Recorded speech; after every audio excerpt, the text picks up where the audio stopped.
and gentlemen, you're watching, yes, the Yankees Entertainment and Sports Network.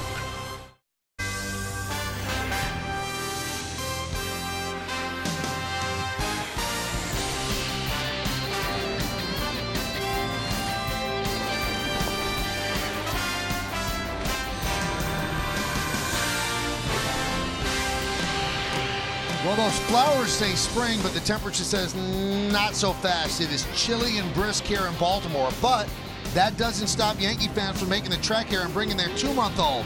Never too early to start. You know what, youngster? It is time for baseball as the Yes Network presents New York Yankees baseball tonight.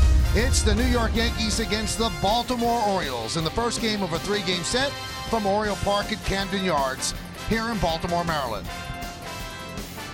Hello, everybody, and welcome to Yankees Baseball, along with Ken Singleton. I'm Michael Kay. So the Yankees' first series in St. Pete, not that great. The Yankees lost 2 out of 3. The starting pitching wasn't good. The bullpen was great, and the offense struggled. .248 as a team, just averaged 3 runs a game, just 3 home runs, didn't have a high on-base percentage, and 6 for 28 with runners in scoring position. Any reason to be concerned, Kenny? Well, after 3 games, not really, Michael. The fact is you're going to see some gaudy batting averages this time of year. You're going to see some sickly batting averages this time of year. To me, you start to worry after the first month. And a few times in my career, I was hitting 1-something after April, but you get it going when the weather gets warm. But the Yankees don't want to get off 9-17 like they did last year. Let's take a look at the pitching matchup in this game. That could dictate what happens with the hitting. And the pitching matchup brought to you by People's United Bank N.A. Luis Severino trying to make his mark in the rotation, 3-8, 5.84 last year. And Ubaldo Jimenez for the O's, 8-12 with a 5.44. Well, on paper, both pitchers have to face some pretty potent hitters. The Stars are out tonight in Baltimore. When we come back, lineups, first pitch, baseball, Yankees O's, next, right here on Yes.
Brought to you in part by Cash for Life from the New York Lottery. You could win $1,000 a day for life.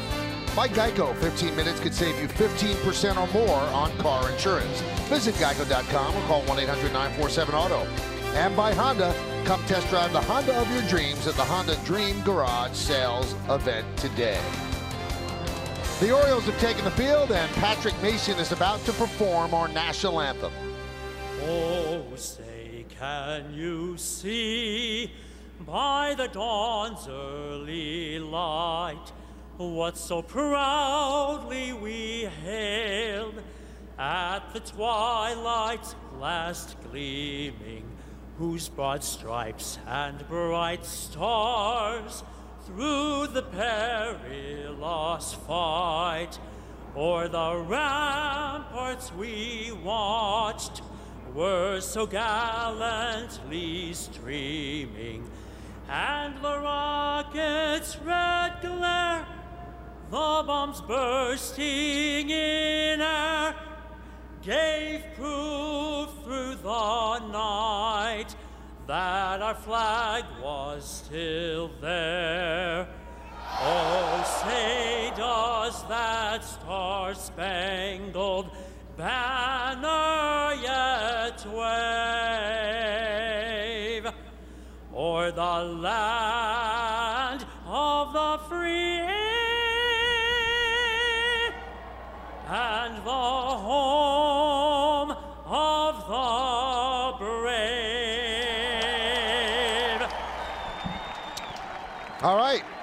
So a solid rendition of our national anthem as we are set to begin this 3-game set between the Yankees and the Orioles. Why don't we take a look at the Yankees lineup that will be facing Ubaldo Jimenez. Yankees are 1-2 on the season, and they'll lead off their left fielder Brett Gardner. Gary Sanchez will catch. He'll bat second. Batting third, the first baseman Greg Bird. The DH Matt Holliday cleans up. The number 5 hitter is the center fielder Jacoby Ellsbury. Sterling Castro at second base will bat sixth. Batting seventh, playing third base, Chase Headley's gotten off to a nice start, 7 for 11. Aaron Judge in right field will bat eighth, and batting ninth and playing shortstop, Ronald Torres. You see the numbers that Ellsbury has against Jimenez, 7 for 16, a home run, and 3 runs batted in. Here's a look at tonight's starting pitcher for the Baltimore Orioles, 33-year-old Ubaldo Jimenez, and those are his numbers from last year. He worked somewhat out of the bullpen during the month of September. 8-12, 5.44. He's 4-5 in his career against the Yankees. His ERA against the Yankees has not been good, 6.05. Here is the pitcher scouting report brought to you by your Tri-Honda dealers. He had somewhat of a slow spring this year. His ERA was over 5 in spring training. It was 0-3. And he is the pitcher that threw the final pitch of the season for the Orioles in a wild card game. That was the one that was hitting the seats by Edwin Encarnacion of the Toronto Blue Jays and moved the Blue Jays along in the playoffs and sent the Orioles home. And where have you been? Ubaldo did not pitch at all against the Yankees last year, whether it was starting or relieving. The Yankees did not see him. Well, they will see him tonight. It is chilly here at Oriole Park at Camden Yards. We'll see what kind of effect that has on the game. Let's take a look at the Orioles defense. And it is presented by Geico. Kim in left, Jones in center, and Smith over and right. Infield, Machado, Hardy, Scope and Davis, that's third to first. Wellington Castillo behind the plate. We told you all about Ubaldo Jimenez on the mound. 3 games here in Baltimore. Then the Yankees have the home opener on what should be beautiful weather in New York on Monday. They say about 70 degrees, so that'll be something to look forward to. The Yankees just played in the Dome in St. Pete, so weather not in effect there, but tonight it could be. Brett Gardner digs in. He's ready. Jimenez is ready, and let's do it here in Baltimore. First pitch is low and inside. We're underway. Mike DeMuro, the home plate umpire. Trip Gibson at first, Brian Gorman at second, and Dan Iasonia is over at third. Brett, 3 hits and 11 at bats against the Rays. And there's a strike from Jimenez. Now, last year, Jimenez got off to a very poor start for the Orioles. His first half, his ERA was 7.38. But in the second half, he pitched much better. In fact, he went 3-1 in September and helped get the Orioles to the playoffs.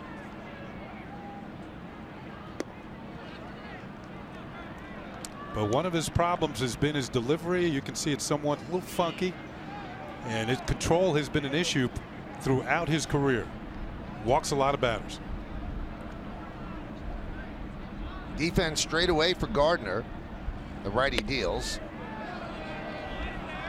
3-1. Gardner is not being held hostage by the weather. No long sleeves on. Actually, the wind has died down somewhat when we first got to the ballpark.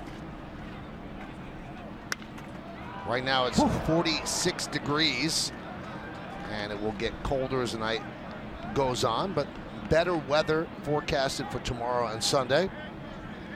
And since I said it, it's gotten colder at 45 degrees, and the wind's 17 miles per hour. Yeah, one of those nights to bundle up.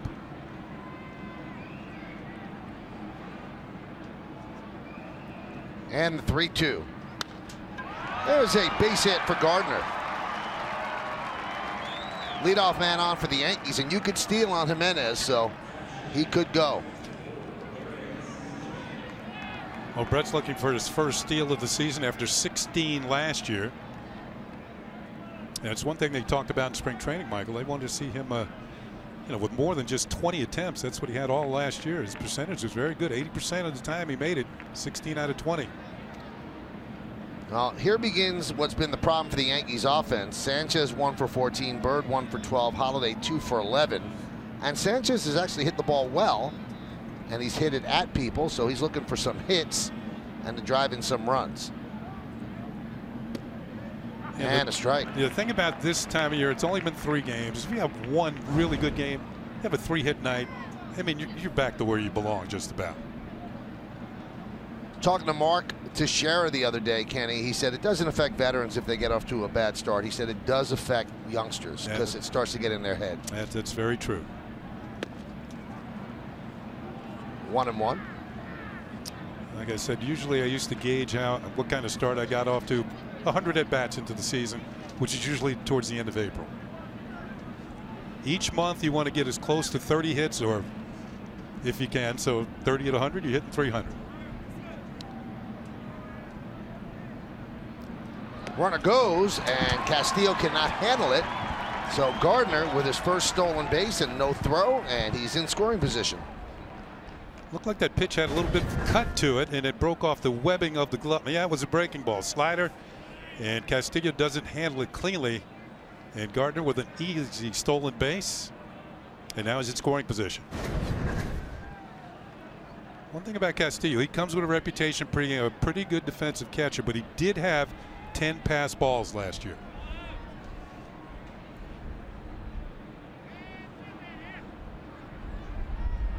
Something gets in the eye of Sanchez, so he calls time. Last 4 years, Gardner 16 for 20 last year, stolen bases. That's 80%.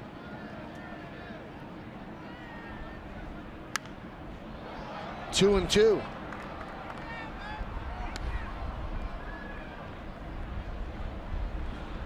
Now Meredith Maragovitz talked to Yankee batting coach Alan Cockrell about Sanchez. And Michael, he did not seem concerned. Neither did Joe Girardi. I asked him if he talked to Sanchez due to the rough start, and he said with young guys, you just have to reiterate, you have to stick with your approach, stay committed to your approach, and don't try to do too much at the plate. And that's the old sports cliche now that's really hot. Trust the process. The 2-2. Just missed 3-2. Sometimes a little broken bat single will get you going. Sometimes even a walk. The fact that you reach base safely. Second straight hitter to Ubaldo Jimenez has gone to 3-2. He throws a lot of pitches. Fouled away. Orioles won the first 2 games of their season against the Toronto Blue Jays, and the Orioles the last couple of years have gotten off to good starts, and that gives some cushion. Kenny mentioned in the open, the Yankees got off to a bad start last year. After that, they played very well. If they had been 500 in that bad start, they'd have made the playoffs. So you could really hurt yourself with a bad start. Obviously, after 3 games, that's not the case, but you don't want anything to start rolling down the hill and gaining steam. 3-2. And a walk to Sanchez. Yeah, we were talking about it before the game. The Yankees last year were 9-17. From that point on, they went 75-61. So if they win half of those 26 games, but that's 90 wins, they're in the playoffs. Yep.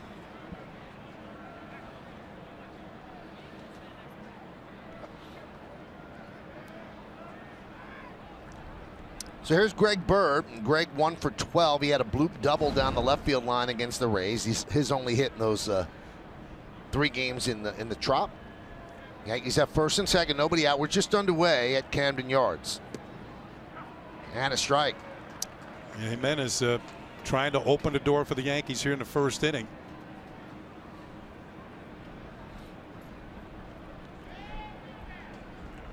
Bird, who had such a great spring, hit over 450.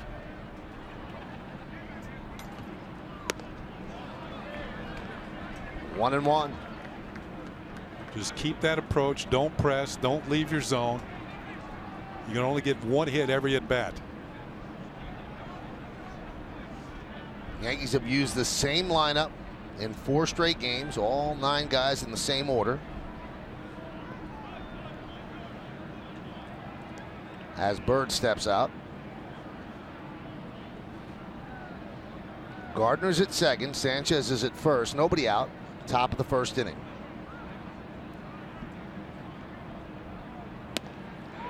One and two.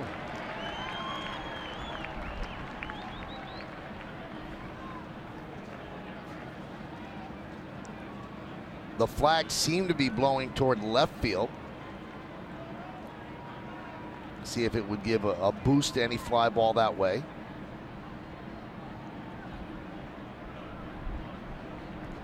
And the 1-2. Swings and misses, and Bird down on strikes. So one away, and that'll bring up Holiday. Back-to-back fastballs gets the job done. Again, nothing really fancy there. Pitch maybe over the outer third of the plate. And Bird underneath it.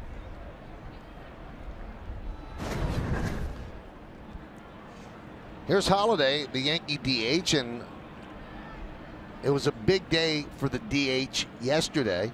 It was the 44th anniversary of the first DH in Major League Baseball history when Ron Blomberg walked in the first inning against the Boston Red Sox. And baseball, at least the American League, has never looked back. Some people would say the National League hasn't looked forward.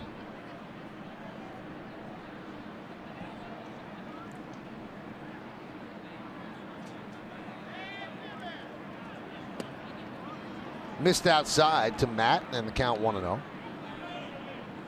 Holiday's got a couple of milestones coming up. He's 295 home runs and 3 hits for 2,000. That's a nice milestone. There's a strike, 1-1.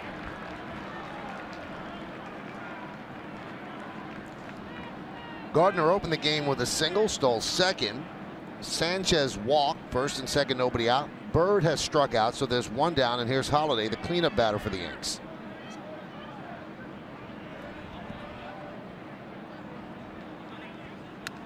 Fouled straight back. That was the best swing that the Yankees had tonight. Good swing by Matt Holliday, who's had a number of them during his career, including a batting title year with the Colorado Rockies.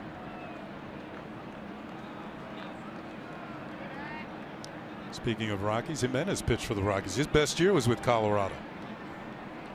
19-8 in 2010. He initially signed with them out of the Dominican Republic. The 1-2. Squib the other way, and it's going to be through for a base hit.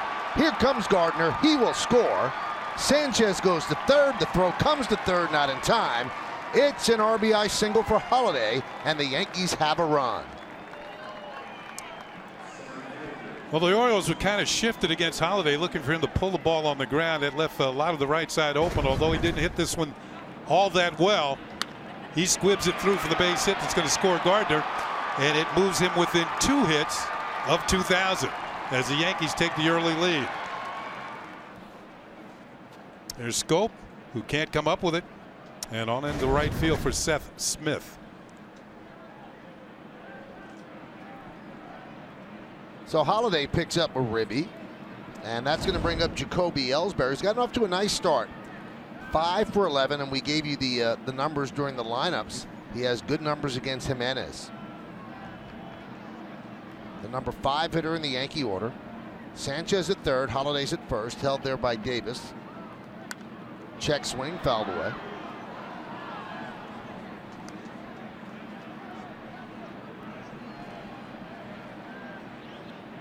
Now Scope shades up the middle, and with Davis holding on Holiday, a lot of the right side open for Jacoby. Yeah, they are pinched in double play depth, although Ellsbury's pretty tough to double. He's got good speed.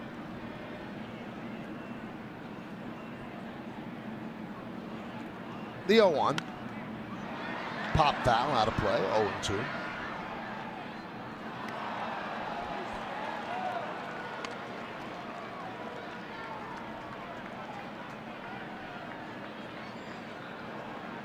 Kenny, who do you think this kind of weather affects more, pitchers or the hitters? Yeah, hitters.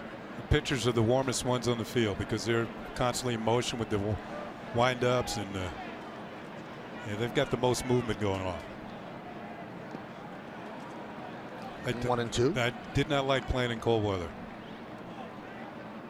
Even though you grew up in New York when you're a kid, as soon as the players go to spring training, you shovel the snow off the playground, you start playing. I don't think Tanaka likes it either.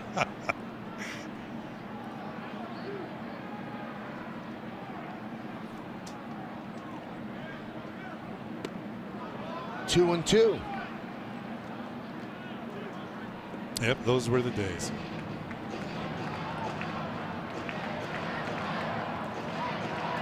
Yankees have 1 run in, looking for more here in the first inning.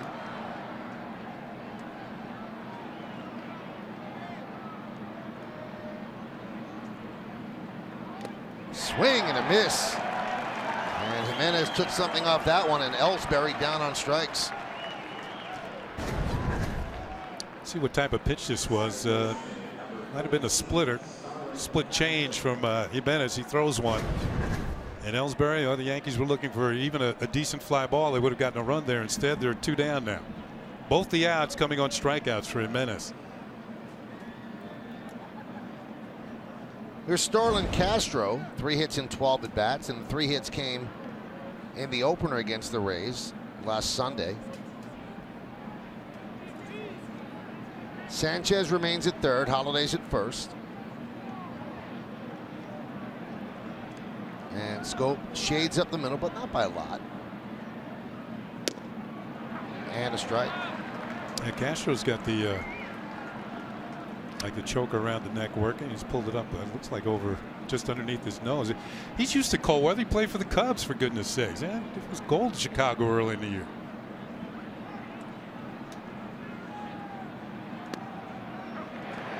You know, you talk to football players, Kenny, and you see they play in Green Bay and they don't wear sleeves, and they say if you wear sleeves, you are giving in to the weather and you're telling your opponent that you're cold. Yeah, well.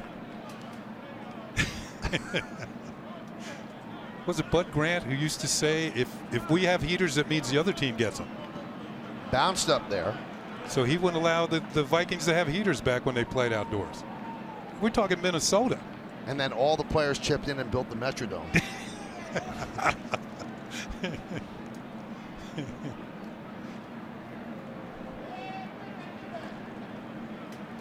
That's a heater in the dugout, so you see a lot of guys standing there.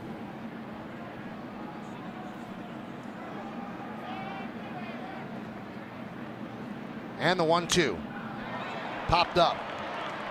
Scope will make the play, and it took Jimenez 30 pitches. He gave up 1 run on 2 hits with 2 men left. It's the Yankees 1 and the Orioles coming to bat.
One run in the top of the first inning. Now it's his time to protect it against this lineup. Seth Smith in right field will lead off. Batting second, playing center field, Adam Jones. Manny Machado at third base hits third. Chris Davis cleans up. He's the first baseman. Mark Trumbo, the DH, will bat fifth. Batting sixth and catching, Wellington Castillo. Hyun-Soo Kim is in left field. He'll bat seventh. Jonathan Scope, the second baseman, hits eighth. And the number 9 hitter, slick fielding shortstop, J. Hardy. Just 23 years old, Luis Severino gets a start for the Yankees. In his career against the Baltimore Orioles, he is 1-1. Those are his numbers from last year. You can see it's split between starting and relieving. All three of his wins came as a relief pitcher, one of them against the Baltimore Orioles. Let's check out the pitcher scatter report brought to you by your Tri-Honda dealers. Well, I should clarify this. He had a strong spring, but it came mostly at the end of spring training, where he earned the fourth starter spot in the rotation. And need for a change. As a reliever last year, you can get by with two pitches, fastball and a good slider. But as a starter, you need a change up. He worked on it, and supposedly it's a viable pitch for him now. And look out for Trumbo. Mark Trumbo, 4 for 6 with 2 home runs and a double against Severino. Well, here's Smith. And there's a strike from Severino. Severino last year was unhittable out of the bullpen. But as a starter, 0-8 with an 8.50 in 11 starts. He lost his job because of ineffectiveness. Now, in his first year in 2015, he got everybody excited. 11 starts at the end of the season, 5-8 with a 2.89. He was new then. People went to school on him, and you know, if he's not able to command his fastball, even if he doesn't have a change, he's got to command his fastball, he's going to get in trouble. And it does show you, Kenny, you can throw 97, 98 miles an hour, and if you don't put it where you want, you're going to get hit. That was a changeup, and it was around 90. You know, Michael, we have seen now Seth Smith's the hitter here. He's not your prototypical leadoff hitter. He's not going to be stealing bases. And we've seen this more and more throughout baseball. They just want somebody who has a decent on-base percentage. Lined and past the diving Bird and down the right field line. Judge will play it off the wall, and Smith opens up the bottom of the first inning with a double. Joe Girardi spoke about Severino and what he has to do.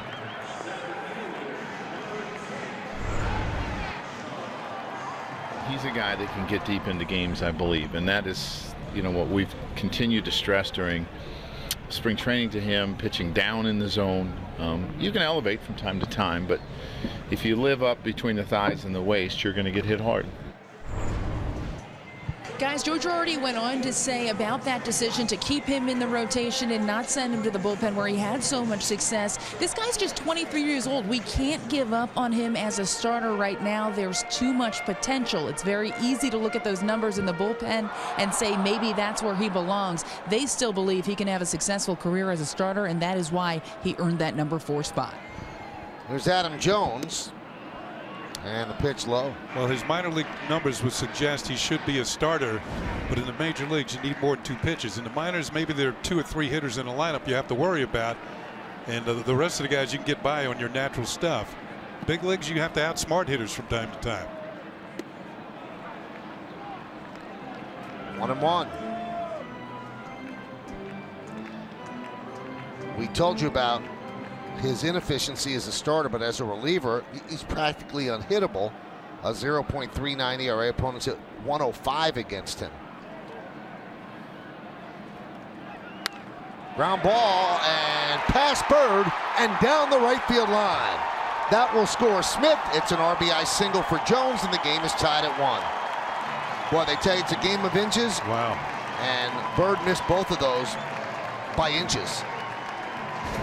Well, this is Adam Jones' first ever hit against Luis Severino, and he just sneaks it by Bird in between him and the first baseline. Jones has been 0 for 6 with 3 strikeouts against Severino to this point, just off the tip of the glove of Bird. And the Orioles have tied the game.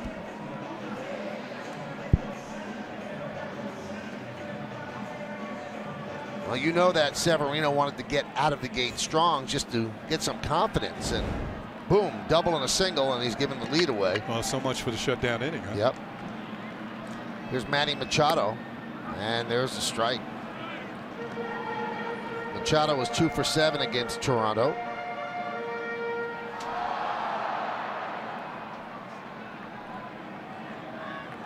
Castro shades up the middle, and a strike. 95-mile-an-hour fastball.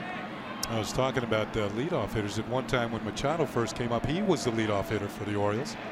Last year, Adam Jones led off quite a bit, but his on-base percentage is fairly low, so they went to Seth Smith this year.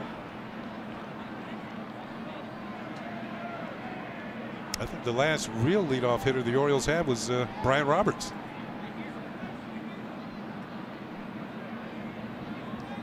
The 0-2. Swing and a miss. He gets the tough Machado for the first out. The previous pitch was in. This is a nasty slider. That's a good one. When Severino was up earlier in his career, his slider didn't have the drop to it. It was kind of flat. It was still pretty good, but it stayed on one plane. He's corrected that. The slider now only breaks away, not only breaks away, but breaks down as well. That was a solid pitch to strike out Machado. Here's Chris Davis. Ground ball and knocked down at second base, but it's a base hit for Davis as Jones will go to second. And let's see if Castro's okay. I don't know if he rolled his wrist or hurt his shoulder. He's flexing the left wrist.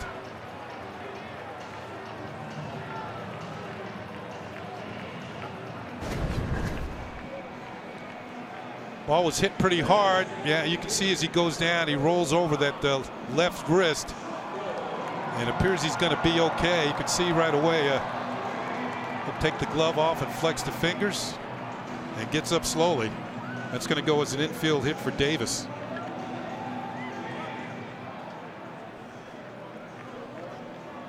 One more look at it. Yeah, that could have been a lot worse.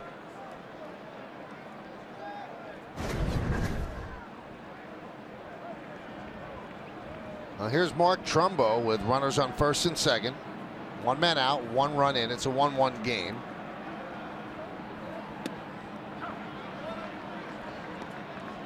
Let's check out the Volkswagen League leaders. And Mark Trumbo led the major leagues with 47 home runs last year. Leading Nelson Cruz, Edwin Encarnacion, the A's Chris Davis, and Brian Dozier, second baseman for the Twins. Trumbo re-signed with the Orioles. He was a free agent at the end of last year.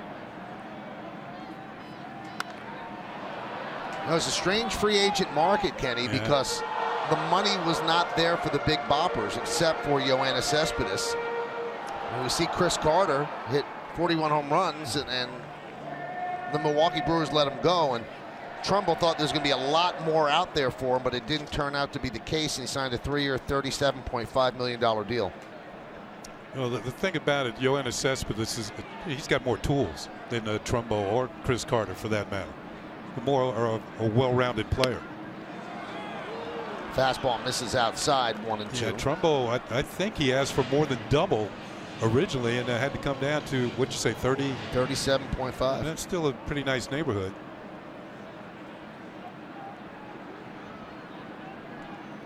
It's strange, though, because the sport is so dependent on power now, but the power guys that were out there, like Jose Bautista, didn't get what he thought. And Encarnacion didn't get what he thought. Exactly. I mean, he got a nice contract from the Indians, but it was $20 million a year. I think they were thinking much bigger. It just wasn't a slugger's market.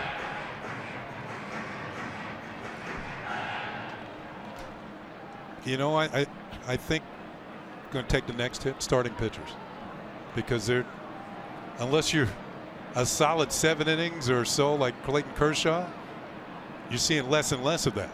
2-2. Line drive and caught by Headley, fires to second, and it's off the helmet of Adam Jones and goes into right field. Moving to second is Davis, the throw not in time. So what should have been a double play, Adam Jones' head got in the way.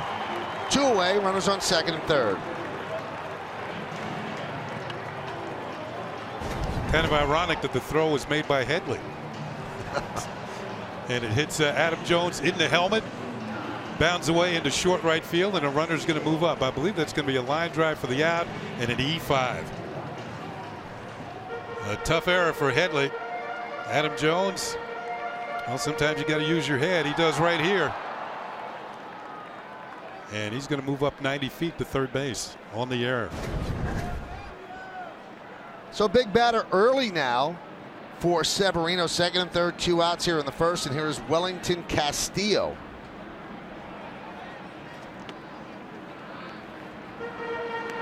1-0. Well, Castillo takes over for Matt Wieters, who for years was the Orioles' #1 catcher, and You know, Oriole fans can still watch him on TV. The Nationals are en masse, and he's just about, what, 40 miles down the road.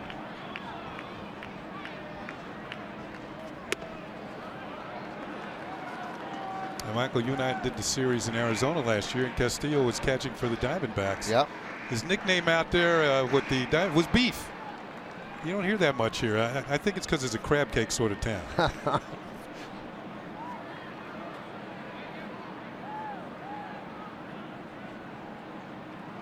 Jones at third, Davis at second. There's a strike. 2-1. Both pitchers not off to the greatest of starts tonight.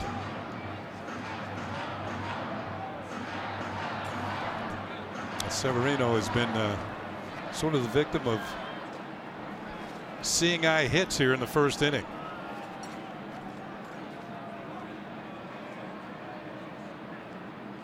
Two one. 3-1.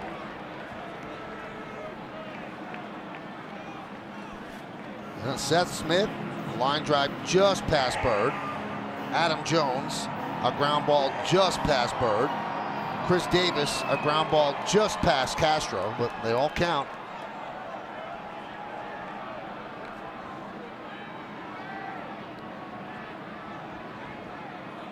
(3-1). A strike. Went with a breaking ball on 3-1. A lot of confidence in that slider. Well placed, too. Knee high on the outside corner. Not the sort of thing you'd like to swing at on a 3-1 pitch. Castillo took it all the way. Let's see what Severino goes with here. His fastball upwards at 97.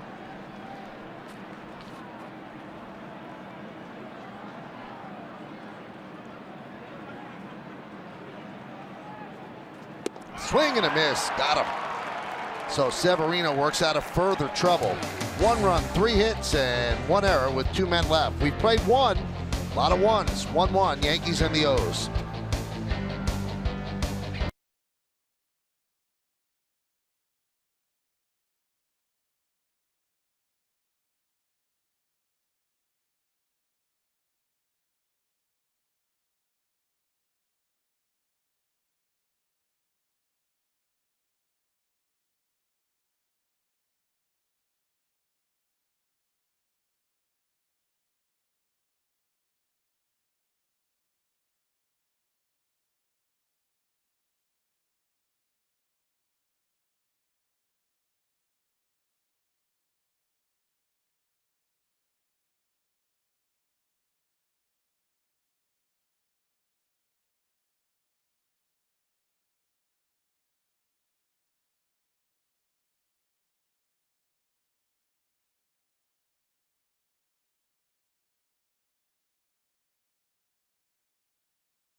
By Toyota. Prius Prime is the official hybrid vehicle of the New York Yankees. Question: should more MLB players be agreeable to wearing protective equipment?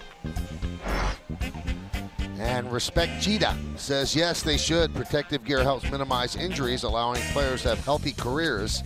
As I was telling Adam Jones in his helmet just a moment ago. Follow Yes Network and tweet us your responses using hashtag Yankees Prius Prime to keep the conversation going.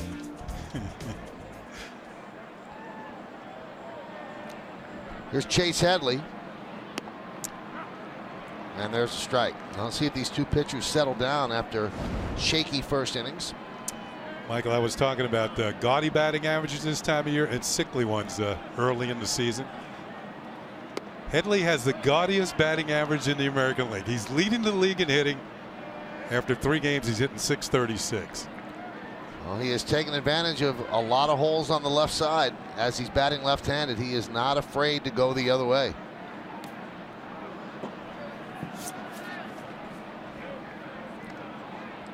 Last 5 Yankees to start a season with 3 multi-hit games. Wow. Soriano, Mattingly, Don Sluggo, and Bob Watson. Soriano had 6 in a row to begin the season. Wow. Not too bad. Not bad at all. 18 hits in a week. 3-1. Popped up. Long run for Machado. Wynn takes it, and he makes the play for the first out. That ball looked like it was going to go foul, and Manny actually caught it in fair territory. One thing Headley's been doing in the early going here, he's been getting a lot of hits to the opposite field. It's hard to say what's going on with the wind here. You see Manny going in a foul. Oh, now he has to come back and make the catch.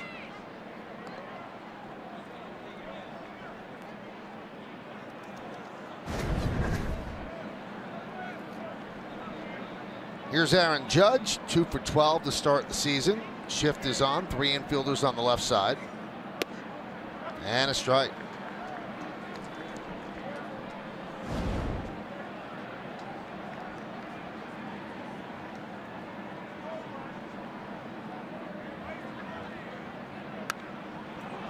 Oh, and 2.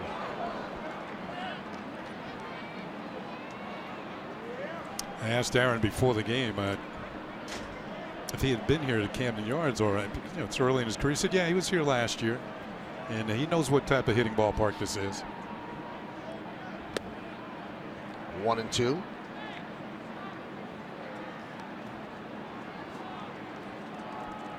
Talk about time flying, Kenny. This is the 25th year of Camden Yards. Yeah.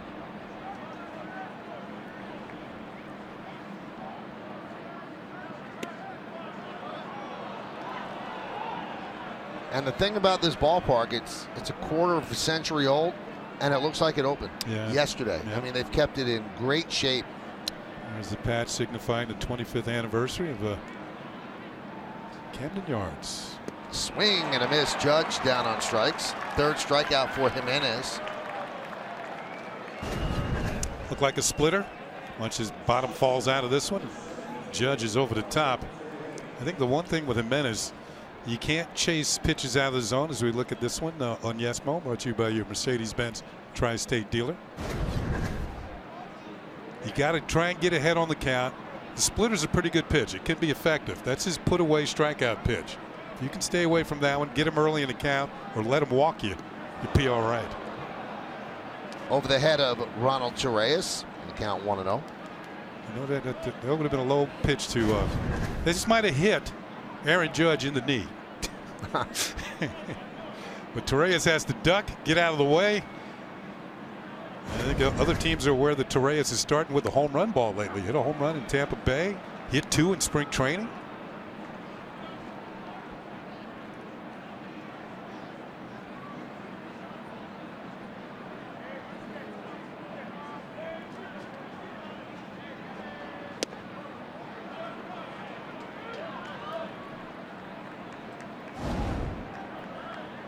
See, ahead on the count now, I don't think you have to worry about a splitter if you're hitting against Jimenez. You just kind of put that out of your mind. If he throws one, it's probably not going to be a strike. It's a pitch that gets you the chase. Grounded to Scope. And Jimenez bounces back with a 1-2-3 inning here in the second as the Yankees go down in order. We go to the bottom of the second. It's a 1-1 game right here on Yes.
Injury report brought to you by Montefiore, doing more in state-of-the-art healthcare.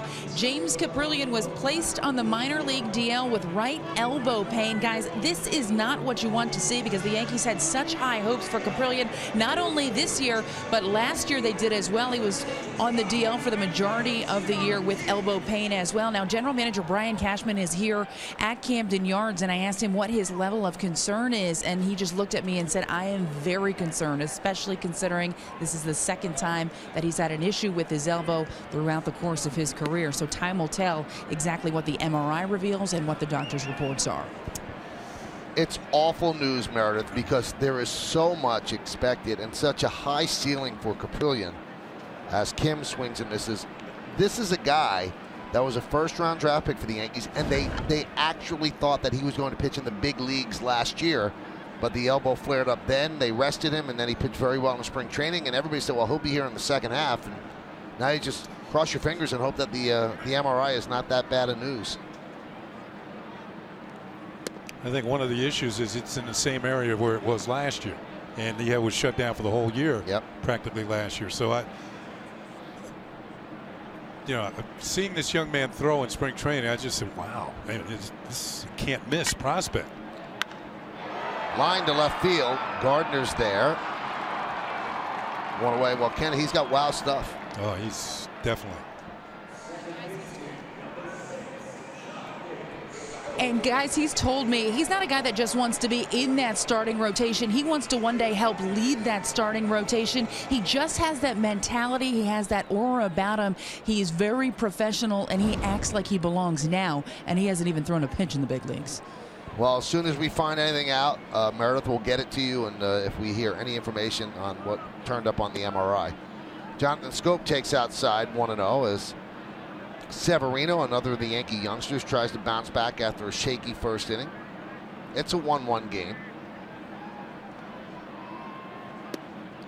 And a strike.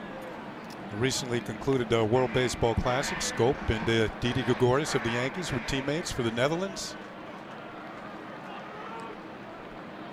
Scope is one of the up-and-coming second basemen in this league.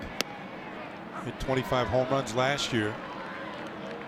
Played in every single game, all 162. Middle infielders here in Baltimore have that habit. What's he got, about 14, 15 more years? The 1-2.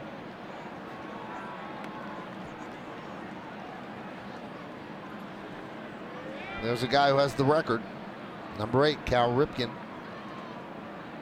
And the Orioles just signed his son. Yeah, they did. Ryan.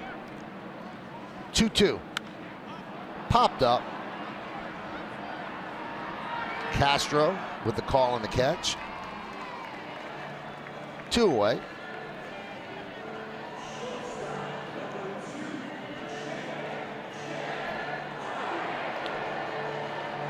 Here's J.J. Hardy. J.J. James Jerry. Looking for his first hit of the year. 0 for 7 so far. Hardy can be a free agent at the end of the year, and there's talk that if the Orioles don't re-sign him, Manny Machado will become the shortstop. And then he could be a free agent at the end of that year. Yeah. Now the Red Sox, or the Orioles, do hold an option in 2018 for Hardy, but he's in the final year of a 3-year, $40 million deal.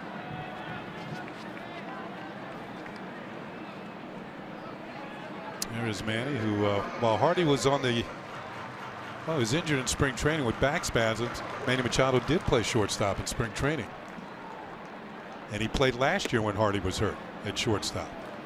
Well, he's a shortstop by trade, and he's moved over to third, and he's been unbelievable at third base. But Hardy's a Gold Glove winner at shortstop. First 3 years here. Certainly he had the Powerball, 77 home runs.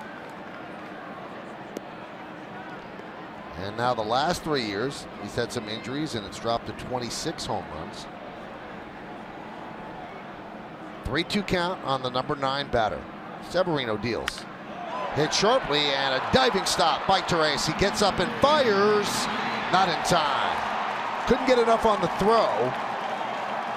as Hardy beat it out. That's his first base hit of the year, and he had to earn it. A good stop by Torres as he's going to lay out and come up with it. Maybe didn't have a good grip because he got somewhat of a two-hop throw over the first base. Good stop. Not such a good throw.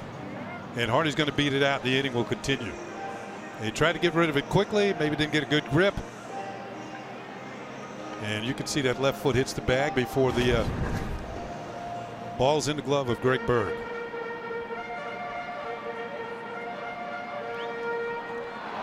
Well, here's Smith. Started off the game with a double just past the lunge of Bird. 2 hits and 5 at bats this year.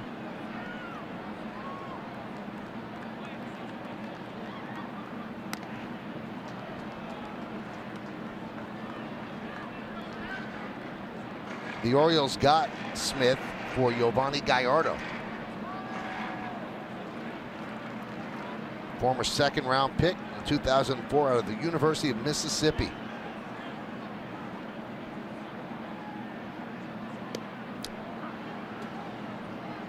He kind of reversed the advice of Horace Greeley. Remember, what did you say, Horace Greeley? Go west, young man? Well, Smith has played his career with the Rockies, Oakland, San Diego, Seattle, and now he's gone east. Here with Baltimore. He's not that young a man anymore. 1-1. Smith, 34 years old.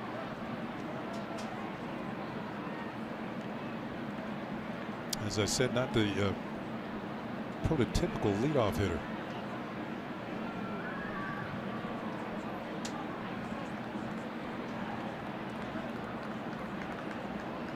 Yankees expect him to pull. 3 infielders on the right side. And he does pull it on one hop to short right field. Castro to Bird.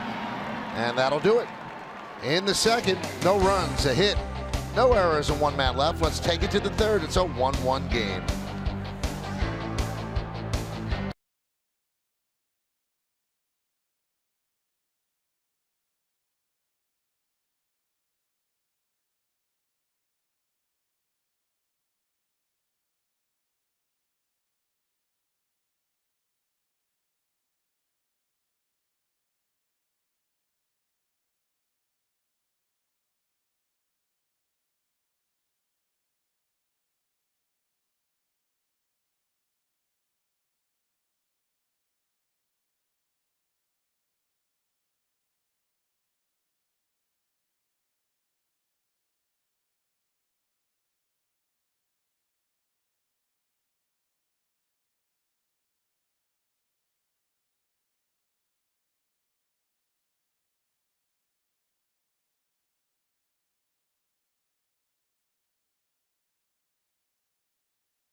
April 28th, when the Yankees take on these very same Orioles in an American League East matchup. It's Yankees Fleece Blanket Night. That would be great right now. And the first 18,000 guests in attendance will receive a Yankees Fleece Blanket courtesy of MetLife. For tickets, log on to Yankees.com, visit the Yankee Stadium ticket window, Yankees clubhouse shops, or call Ticketmaster at 877-469-9849. Yeah, it'd be nice to give those a trial run tonight. All right, we go to the third inning, all knotted at 1. Yankees with 2 hits, the Orioles with 4. Here's Gardner, who scored the Yankee run in the first inning, single, stolen base, and scored on Holiday's single.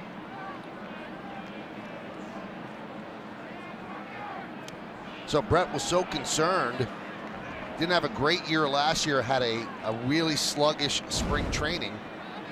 But it's hard to predict from spring training because now, after that single in the first inning, Gardner is 4 for 12. And you see the great spring that Bird had and Sanchez had. It's different when the lights come on for the regular season. Speaking of lights, they have a new lighting system here in Baltimore.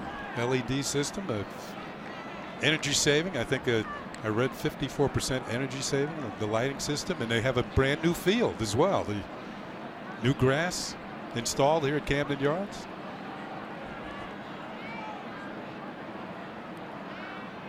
The 0-2. 1-2. Do you think it looks brighter? I don't know. It's kind of hard to tell. I didn't notice that it seemed like overtly brighter, but it certainly seems bright now that you've talked about it because power of suggestion.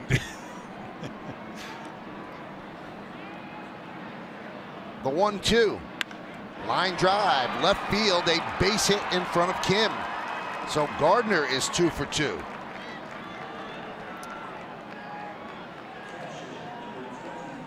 You know, why use up all those hits in spring training? Just bring them to the forefront when the curtain comes up. So 2 for 2 tonight.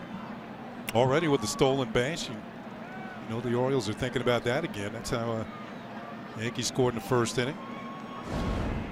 Now we told you, Jimenez, kind of a slow delivery, is easy to steal on, does not have a great move.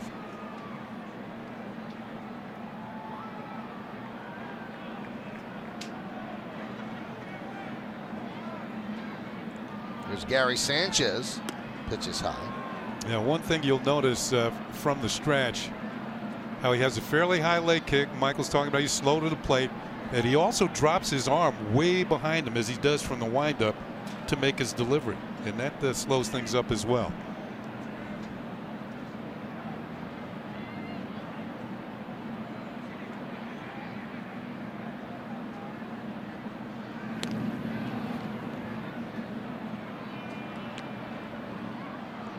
A lot of players wear their uniform bottoms down around the ankles, but you see Jimenez, his favorite team growing up, the Atlanta Braves, and he wears his socks that way because Chipper Jones wore his socks that way. Runner goes, popped up, had a great jump. Castillo gives it a look, but it's out of play, so Gardner will have to head back to first. Yeah, he did have a great jump. You could see that he knows he had it stolen. And now sometimes as a hitter, you'll take a pitch just to let the runner get into scoring position, give yourself a chance to drive in a run.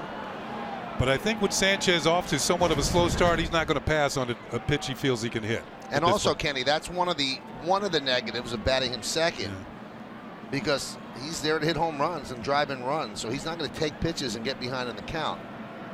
And you bat him second because you're going to get more at bats over the course of a season. Yeah, 1-1's not so bad though with a runner at second base. Yep.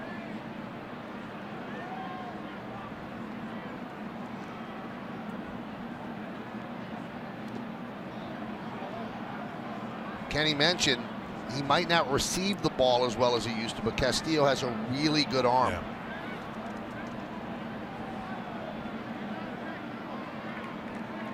Anytime you're catching a pitcher like Jimenez, who's kind of all over the place to begin with, you know, you can put the glove where you want it, but that doesn't mean, certainly doesn't mean it's going there.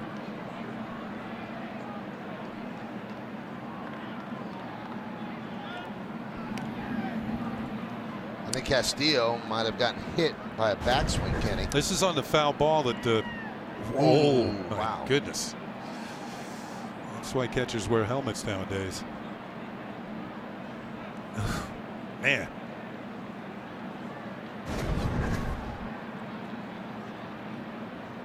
Runner goes. Grounded and grabbed by Machado. He goes to second, not in time. They go to first, they get the out. So they tried to turn an unlikely double play with Gardner running, so you just score that 5-4-3 that put out on Sanchez as Gardner advances to second. So running kept them out of a double play. It certainly did, but once again, a hard hit ball by Sanchez at this time does not find a hole. Manny Machado, one of the best fielding third basemen in the game.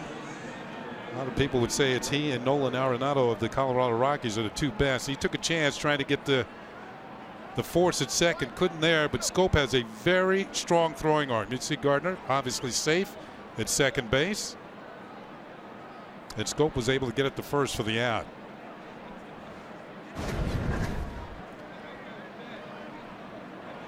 So Gardner in scoring position for Greg Bird.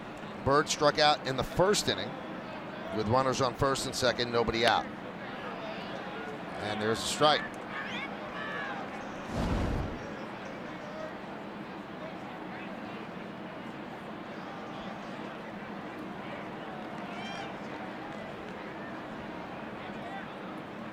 The 0-1. 1-1.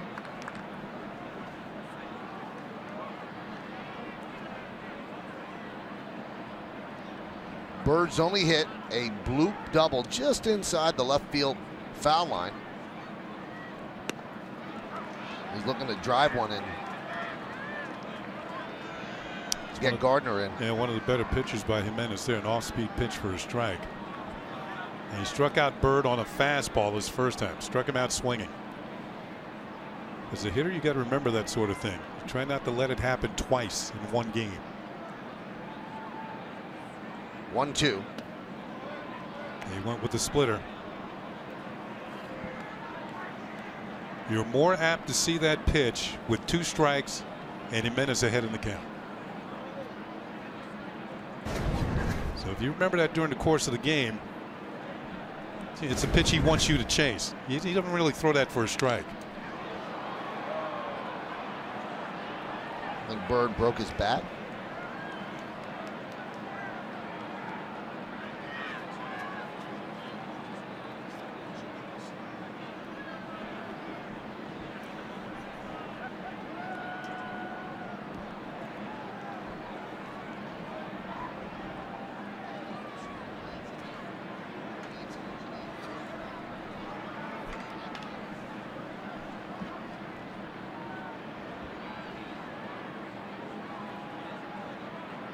The 2-2. Swing and a miss. And Bird has struck out twice tonight. Like he got him with the fastball. This is kind of well spotted though over the outer half. Yeah, moving away. That was too close to take. And he swings right through it. There's Matt Holliday.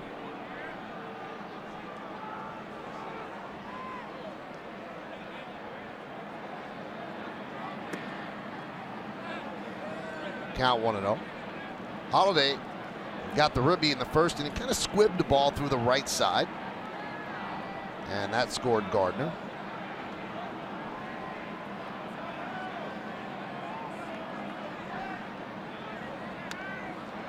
Fouled that one straight back. Third inning, 2 outs, Kenny. He has 60 pitches, so I don't think we're going to see a complete game tonight. When did you see him? Never. It's getting to be that. It's getting to be that. It's a situation every night. You're not going to see many complete games. Runner goes to third, and a stolen base for Gardner.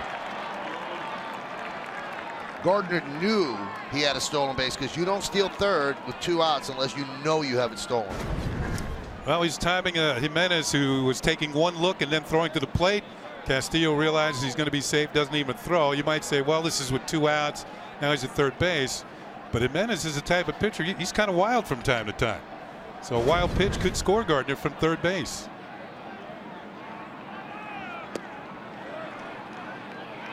Two and two. Machado's deep at third, so Gardner's really dancing off the bag, trying to distract Jimenez. Darting down once Jimenez comes toward the plate.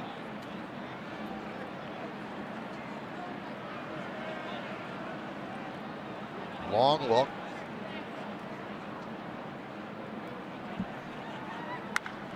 That one's driven deep to left field. Going back, Kim, track, wall, see ya! A home run for Holliday, and the Yankees take a 3-1 lead. Matt Holliday's first home run as a Yankee. He hits a blast into the left field seats, and the Yankees are up by 2.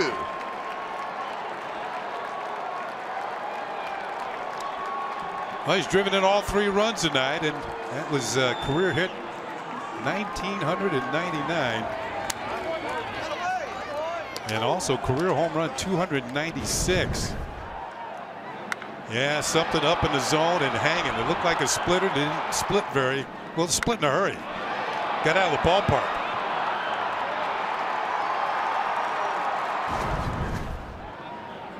Here's Ellsbury. And a strike. Here's a look at the swing that has produced 296 major league home runs. Man, well timed, well struck, and gone. 0-2.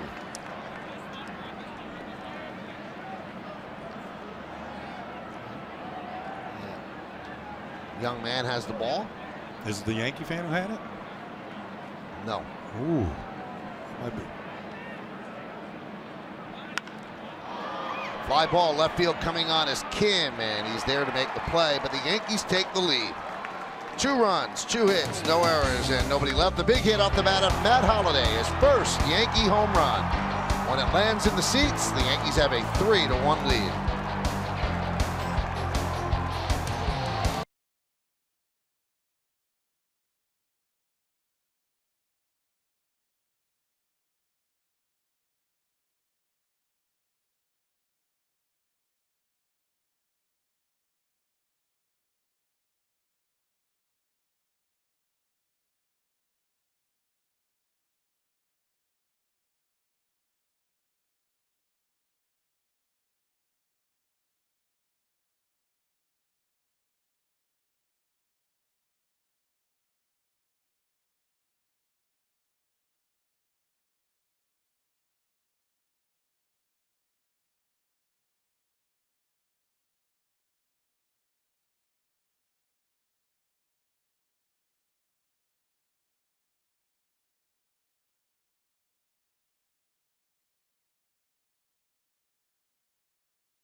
By Clean, Crisp Coors Light. And the cold hard facts are the Yankee starters have not given the Yankees length. Now the bullpen's been great. 13 2/3 innings, no runs, 17 strikeouts. Tanaka, opening day, 2 2/3. CC pitched well, 5 innings, he got the win. And Pineda struggled again, and big 2-out hit, 3 2/3 innings, 8 hits and 4 runs. Didn't walk a batter, but struck out 6. And you know, Joe Girardi said we've got to get length out of our starters. You can't continue to stress out the bullpen like that. We were talking about how complete games are a thing of the past. I think I read the other day there were 43 complete games all last year in Major League Baseball. Now, to show you how things have changed over the years. And of course, I played here in Baltimore with Hall of Fame right-handed Jim Palmer, who's working the game tonight for Massett. My first year with the Orioles, he had 25 complete games himself that year, on the way to winning the Cy Young Award. And you know, his total recall, he can tell you every pitch in every one of those complete games. Really? Yeah. Jim wearing the Orioles jacket.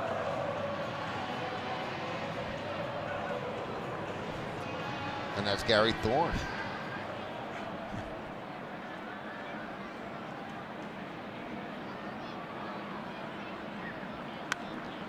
Fouled away.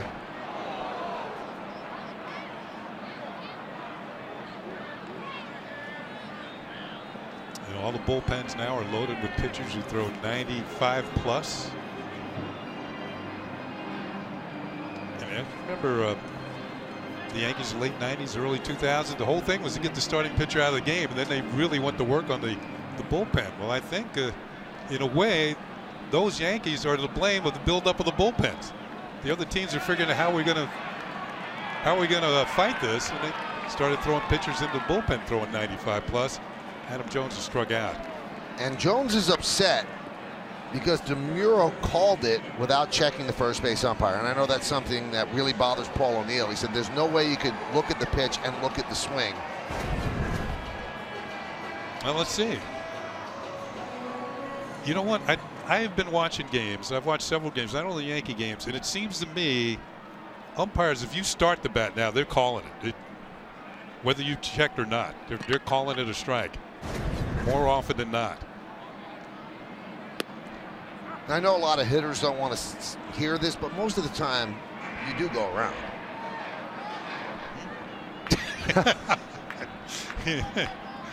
Are you going to tell Paul or me?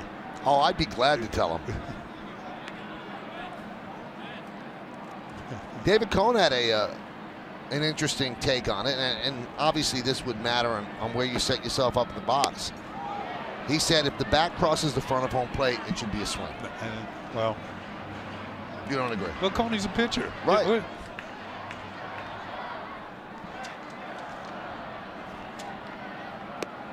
Machado takes inside 2-2.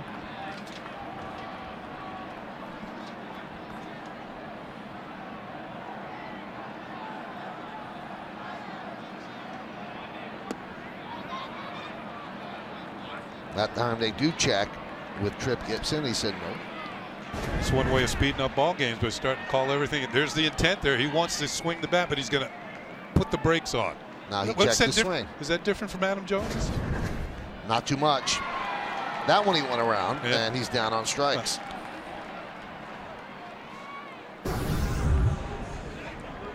Let's go back. Did he check? See, he's saying check. He just doesn't think that you can call that and call the pitch and watch where the pitch goes. Oh, yeah. I see. Once that helmet hit the ground, I knew he was gone. After he threw him out, he was "See ya, B. Buckner." Chris Davis. Did you see Bernie there sticking up for his pal?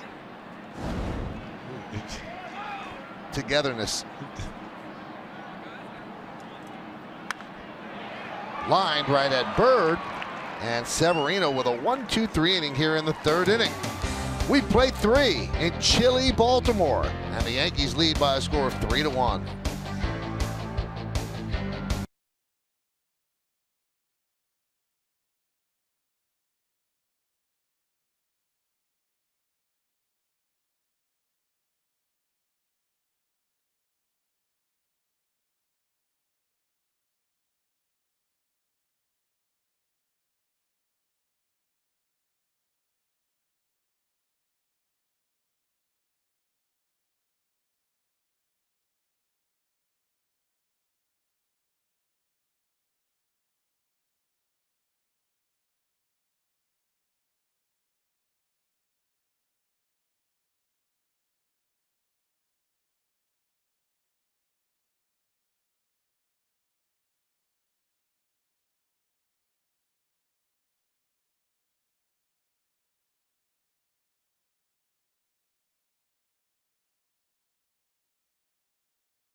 Yankees Baseball on Yes is brought to you in part by People's United Bank NA. See what know-how can do for you. And by your Tri-Honda dealers. Hurry to your local Tri-Honda dealer for great deals on the 2017 models.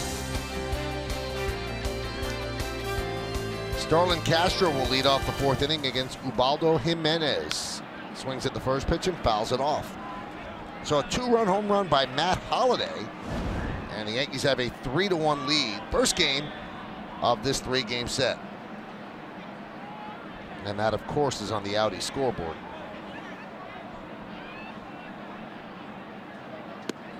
There's a strike.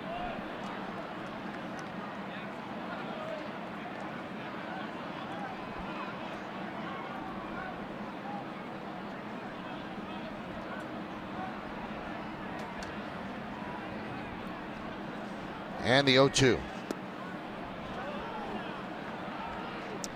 A couple of second-generation umpires in the game tonight. Mike DeMuro calling balls and strikes. His dad, the late Lou DeMuro, umpire in the American League. And Brian Gorman, his dad, the late Tom Gorman, umpire for many years in the National League. It's before they had just one umpire. And there was actually a decided difference in the strike zones between the two leagues. National League had a lower strike zone back in the day. That Mike's dad threw me out of a game once in Kansas City. Really? Yeah. Easy going Ken Singleton? That's it. Wasn't easy going with men on base and a called third strike.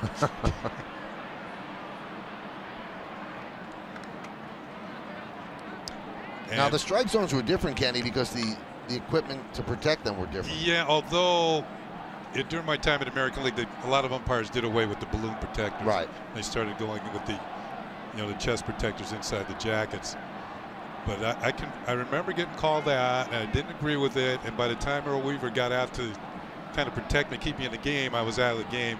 And Earl's parting words for Lou DeMuro. You know he's right, don't you? Fouled away. So the guy walks 100 times a year. You know he's right.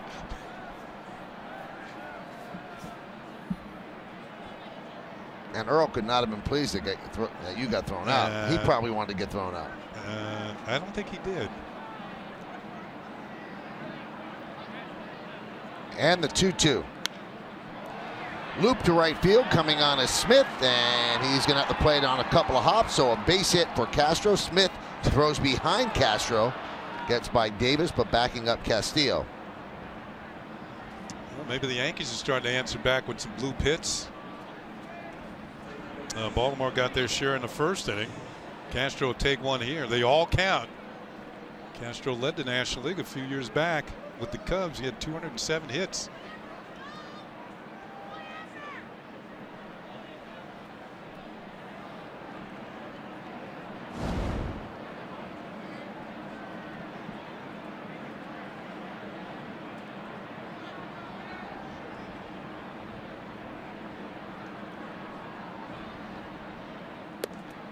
And there's a strike to Headley.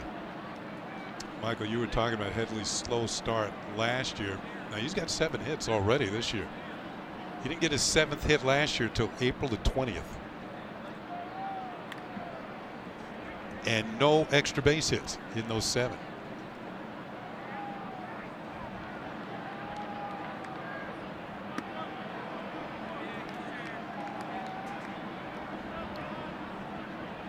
And because he's had a lot of those hits going to the left side against the shift, he's thinking that it will be more honest as the season moves on, because you don't want to give up hits. What will happen is then it'll open up holes on the other side of the field with your pull side. As he faces the more conventional defenses. Now, didn't in Tampa Bay he got a couple of hits down the third base side, batting left-handed. And you can see where Machado is right now. He also bunted that way and got a hit. Oh, that was a good swing. He wishes he could have that one back.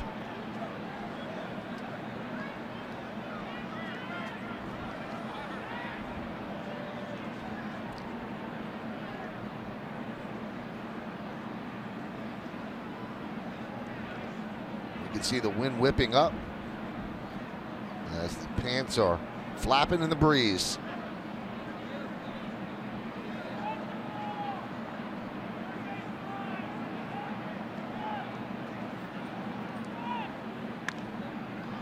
Popped up, left side, long run for Machado, can't get there, foul ball.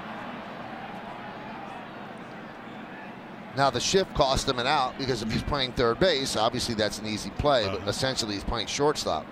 So that's a long run. I thought one of the highlights of the WBC was when Manny was robbed of the home run by his teammate. Manny playing for the Dominican Republic and Adam Jones playing for the U.S. team. That was some catch. Yeah, oh my goodness, was it? Adam showing off for the hometown folks in San Diego.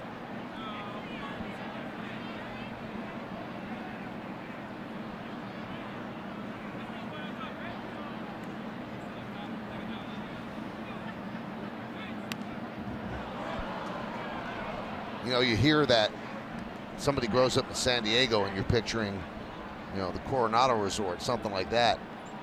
Adam really grew up in the hard scrabble part of San Diego, and he and his wife did something so great before the game. They handed out scholarship checks to kids in need, and he does a lot of that kind of work here in Baltimore. He's very popular in this town.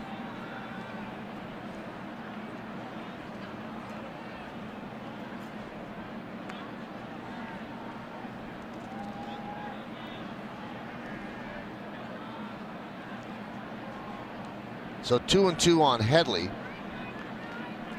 Castro at first, held there by Davis.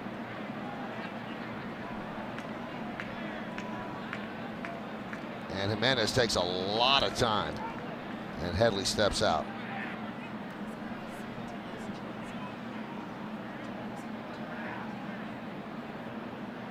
Swing and a miss. Headley down on strike. Kenny spoke about the catch that Jones made on Machado, so you take a look. Yes, in San Diego, and Machado in the uniform of the Dominican Republic, and Adam Jones raging far and wide. Fans thought they had a souvenir, but Adam Jones. There's Tyler Clippard of the Yankees who served up the pitch, and there's Manny with the salute to his teammate, and you know, Adam can hold it over him all season long. And the fact the USA won. Yeah, they did. Judge swings at the first pitch and pops it foul, out of play.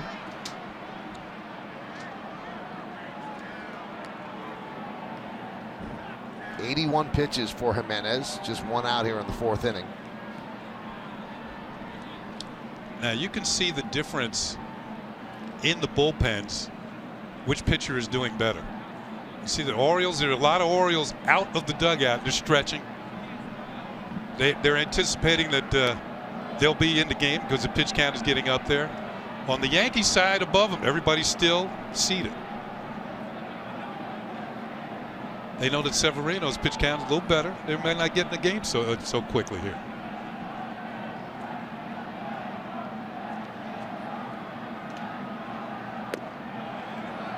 Two and one on Judge. Judge struck out in the second inning.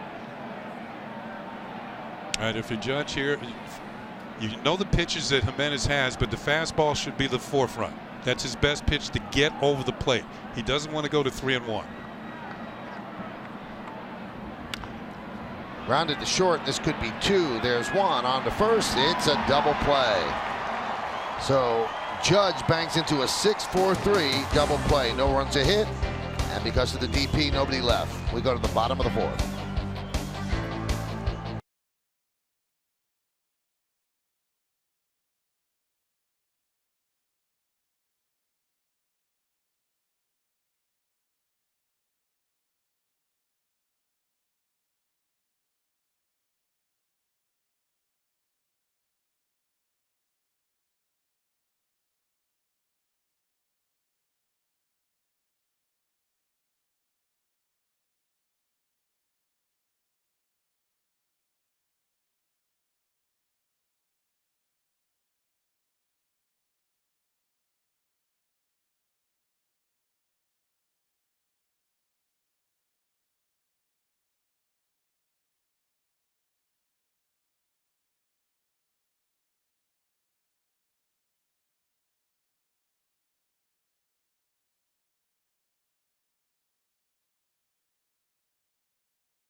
One mobile app for live Yankees baseball. Stay connected with a fully customizable experience.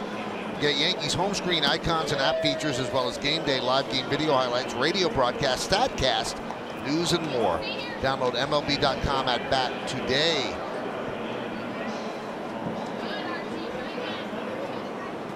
Nice arm.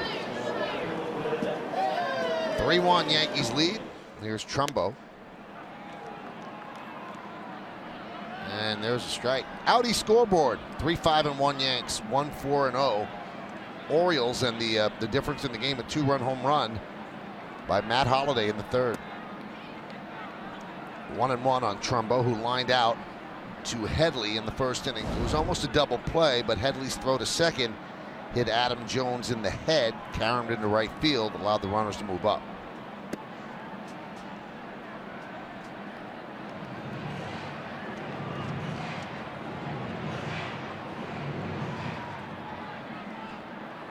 Trumbo won the American League Comeback Player of the Year, awarded by the Sporting News, and also the players voted him the Comeback Player of the Year after the season he put up last season. Last season it was Trumbo's 4th team in 4 years, so he has bounced around. Originally drafted in the 18th round by the Angels, and he grew up in the shadow of Angel Stadium. I think that's every kid's dream, to play for your hometown team. Those are the numbers. So he's always had power. He did drop to 14 with the Diamondbacks in 2014.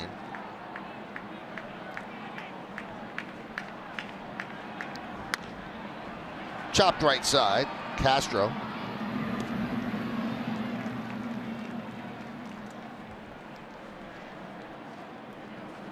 One away.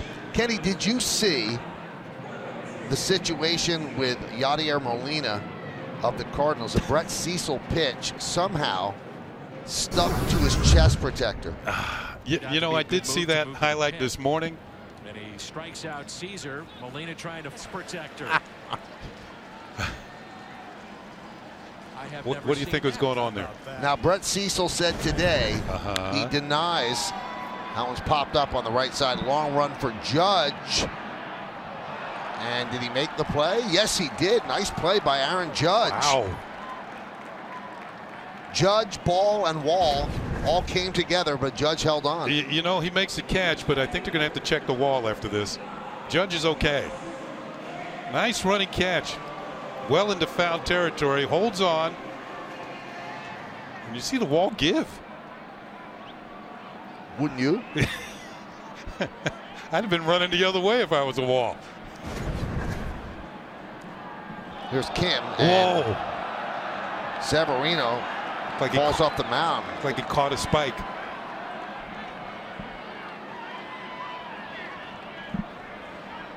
Looks like he's okay.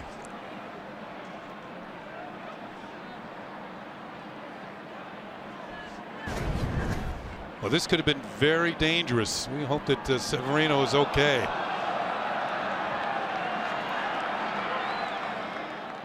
Every once in a while, a spike will get caught in the rubber as he takes the tumble. I think it was the front foot, Kenny. It might have been. Do you think he slipped? I think it just came down where he didn't expect it to come down. Wow.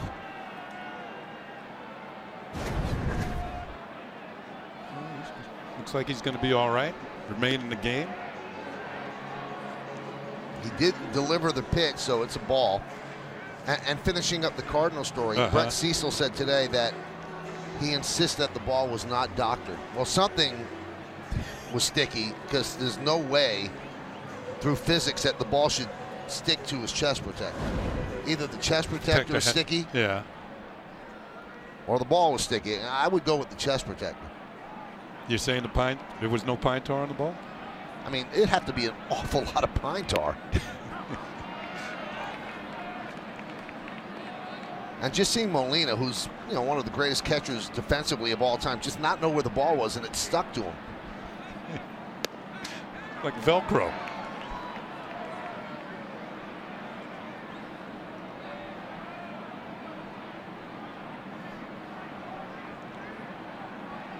Well, Michael, they say if you stick around and watch as many games as we watch, you're going to see something you've never seen before.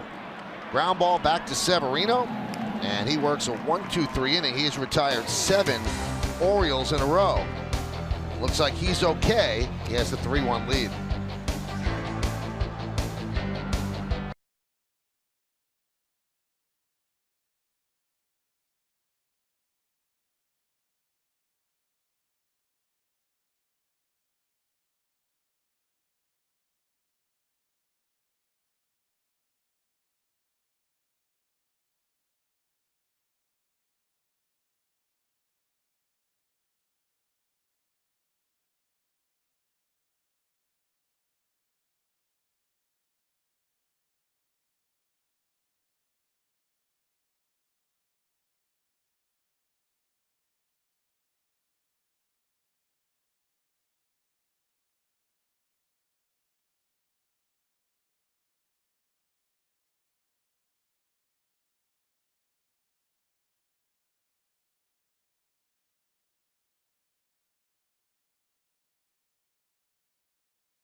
A former Yankee.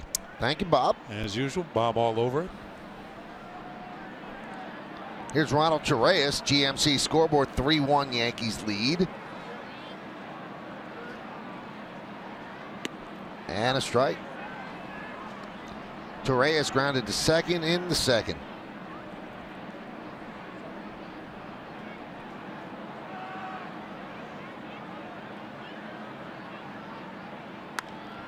Popped up, and Scope makes the play for the first out.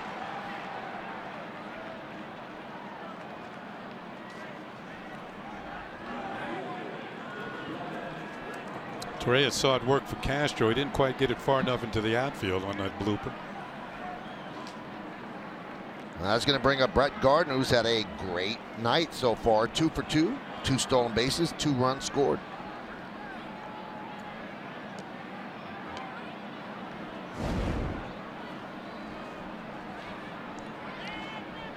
So he is 5 for 13 in the first 4 games.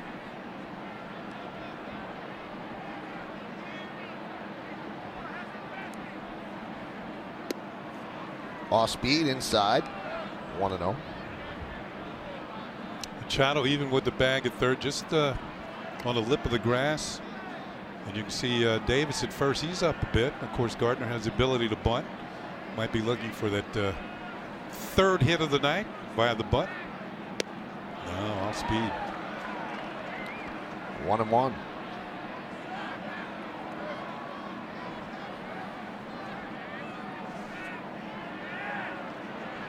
Got a good night going with the 2 hits.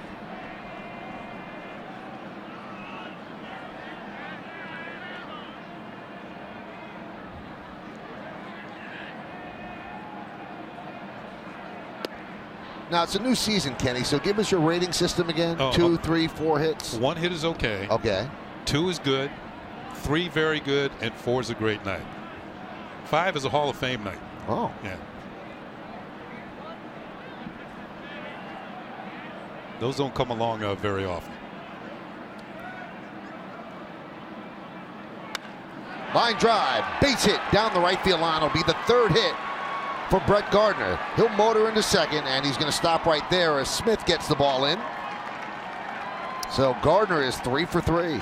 Very good night.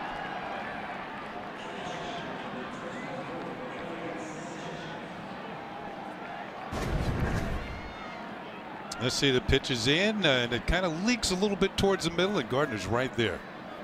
Lines it over the head of Davis at first, and Smith makes a nice play in the corner, else this would have been a 3-base hit. Would you like to see Brett Gardner run and run out those triples?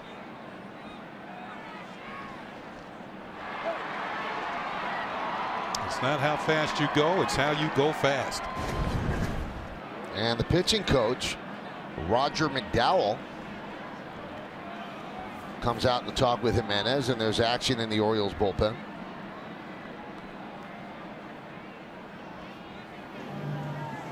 There's a couple of things working here. I think not only to give the bullpen time to warm up, but with Sanchez at the plate, I think he's reminding him to keep an eye on Gardner, who's already stolen third base once tonight.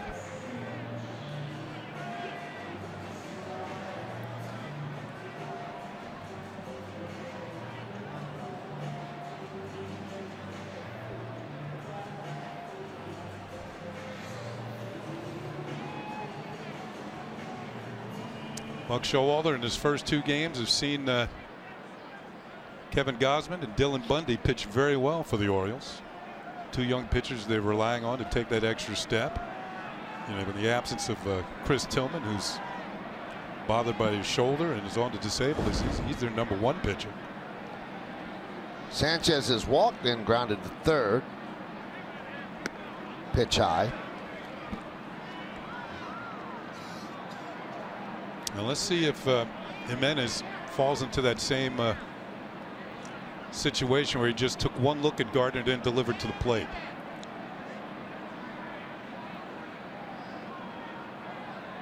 It was one, but it was a long look.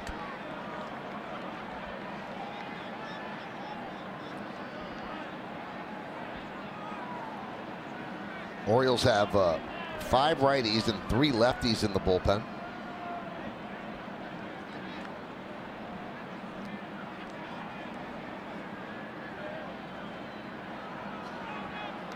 Quick throw to second, and Gardner gets back.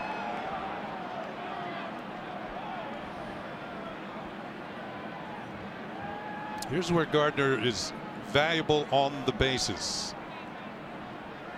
Divides the concentration of the pitcher, and sometimes they don't make good pitches to home plate. He's too worried about Gardner at second.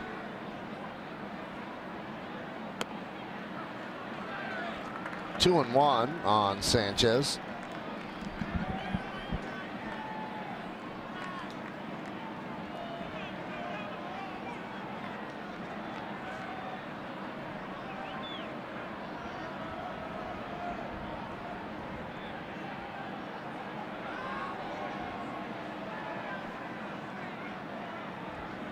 So Gardner had 16 stolen bases all of last year. He has 2 tonight. The Yankees really want Gardner and Ellsbury to run more. 2-1. Deep to left field. If it's fair, it's gone. It is gone. See ya. Home run. A long home run for Gary Sanchez. His first of the year, and the Yankees lead 5-1.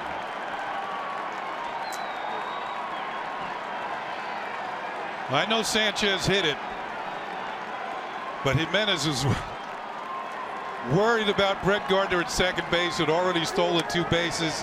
He comes to it with a meatball sort of pitch, and Gary Sanchez hits his first home run of the year, and it was halfway up in the seats in left field, and that's going to do it for Jimenez. Remember, he just turned to look at him at second, and this one's right down the middle. Sanchez knew it. Absolutely crushed it. And Buck Showalter will make a pitching change.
4 1/3, 7 hits, 5 runs, a walk, and 5 strikeouts. And the final bit of damage, something that Gary Sanchez has been waiting for 4 games, a long home run, and he absolutely crushed it. A 2-run shot. Here's another look, and there it goes.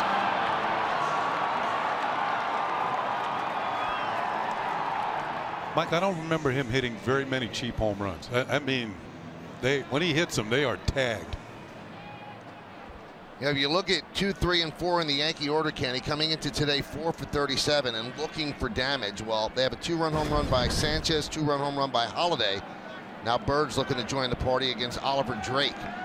Bird is 0 for 2 with 2 strikeouts.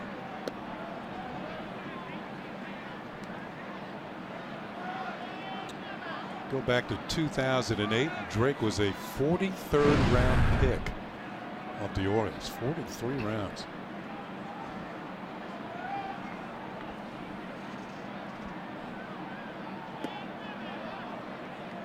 I saw Drake pitch a couple of times last year. He's got a pretty good splitter. And he's got somewhat of a herky-jerky delivery.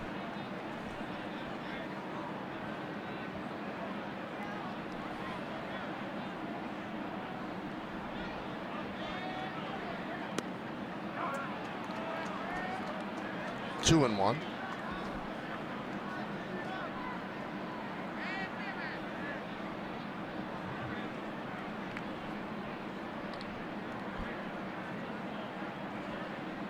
That got the crowd very quiet.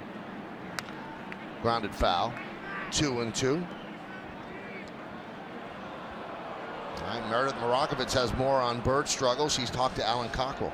Well, he told me he looked at Bird during that Tampa Bay Rays series and felt as though he was off his legs a little bit, maybe moving up and forward too much and getting underneath some pitches. And maybe at times he even seemed a little over anxious in certain situations. Cockrell said they started doing a new drill so he can stay on his legs a little bit more, keep that swing tight and compact, and really let his hands do a lot of the work. It hasn't paid off the first couple at bats, but they're hoping he breaks out of it soon. I think he's hoping too. Yeah, one thing I like though, he hasn't chased many pitches out of the zone. That's a good sign for a hitter. You don't get too anxious. Try and get ahead on counts. You know, he's run the count full here. So he's got Drake in a situation where he has to throw a strike.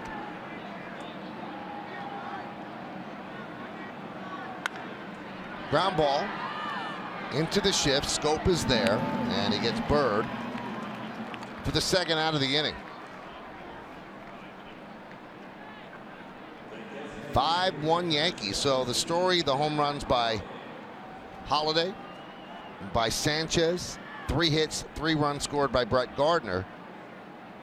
But I'm sure that Girardi and his coaching staff and the Yankee brass very happy with the way Severino has pitched, because they need him to be a starter. They need him to be a good starter. And so far, after struggling in the first, he's settled down. 0-1 on Holiday. Holiday's 2 for 2. RBI single through the right side, then a 2-run home run to left.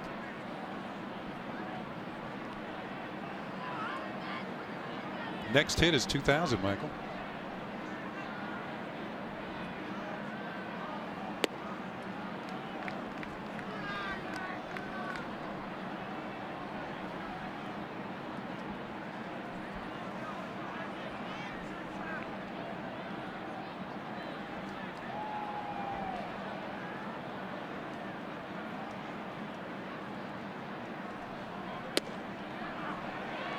There's a strike.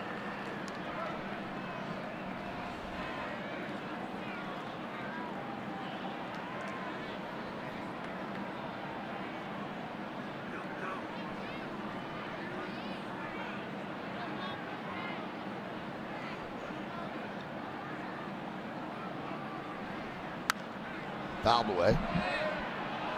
Yeah, the one thing about Holiday, we saw it in spring training, his great power to the opposite field.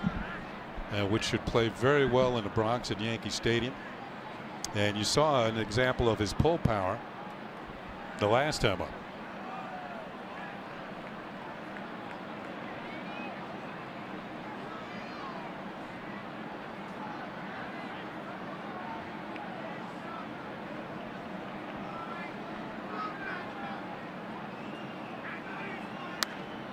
fouled away.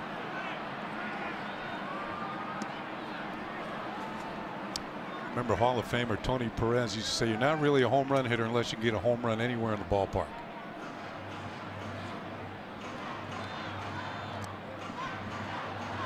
And he should know.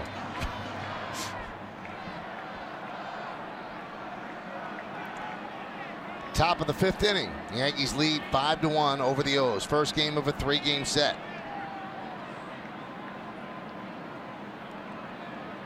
And the 1-2.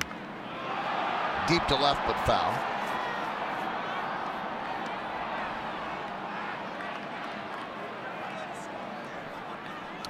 All the players born in Oklahoma. Holiday is 5th on the home run list, and it's led by the Hall of Fame Yankee Mickey Mantle with 536. Willie Stargell's next. Joe Carter, Johnny Bench, and then Matt Holliday.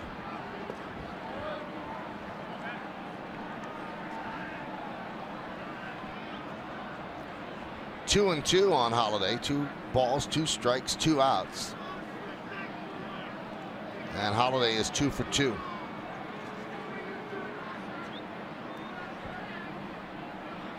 And the pitch.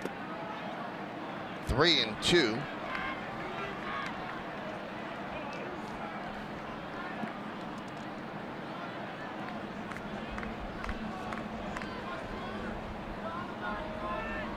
So 3 of the 4 players ahead of Holiday on that list are Hall of Famers. And the other one, Joe Carter, hit one of the most famous home runs in the World Series history. Touch them all, Joe. Yeah, that's right.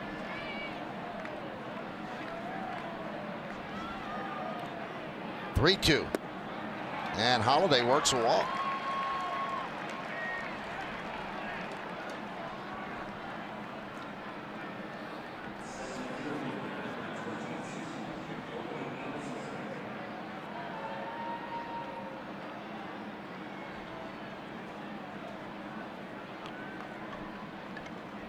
Here's Jacoby Ellsbury, who's 0 for 2 tonight, struck out, and a fly ball to left.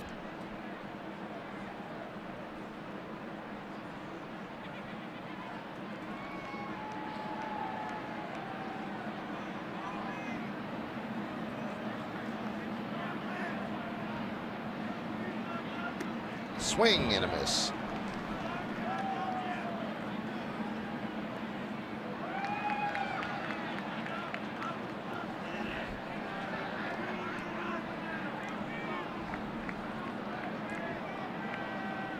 On a chilly night in Baltimore, the Yankee bats heating up just a bit.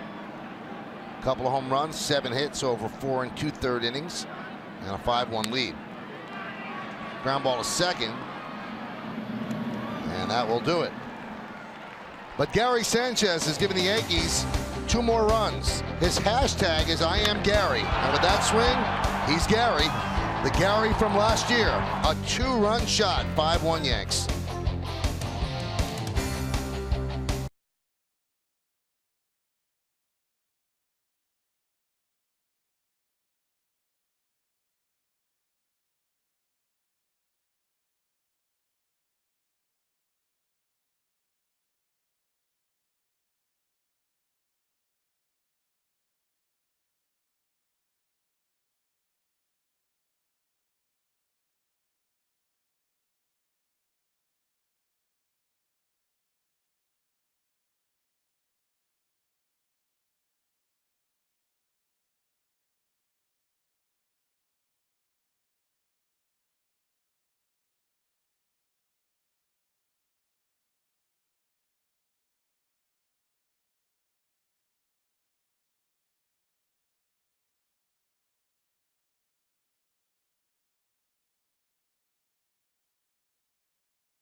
For the second game of this 3-game set with the Birds. Coverage begins at 3 with Audi batting practice today in the Chevy Yankees pregame. Then we're back with the call right here on Yes and streaming live on Fox Sports Go. And remember, Masahiro Tanaka will try to bounce back from his rough opening day start, and he'll get the start in this one against Kevin Gausman. Jonathan Scope takes a strike from Severino. 1-1. Orioles are a big swing and miss type of team. A lot of strikeouts, a lot of home runs, of course. They hit more home runs the last 5 years than any team. Fly ball shallow center, and that's going to dunk in for a base hit. Grabbed by Castro, who fires into Torreyes, so a leadoff single for Scope. Yeah, my point being with Scope, 60% of the pitches that he sees, he swings at. As we look at our GMC scoreboard, the Yankees on top, 5-1. Only one player in the league swings it more at a higher rate than he does, and that's his teammate Adam Jones. They go up there hacking. Here's J.J. Hardy. And a strike.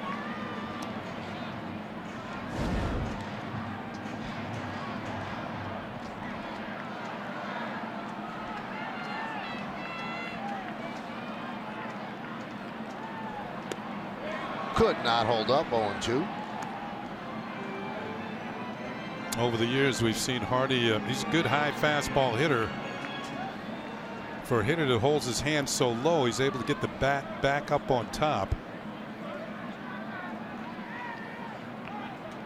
Swing and a miss. Nasty slider. Severino, that's been his best pitch tonight, particularly to the right-handed hitters. A couple of years ago, Yankees had to send him down to work on this pitch. And not only does it go down, it goes away. It goes away, it goes down as well. Solid break to this one. Hardy over the top and strike 3.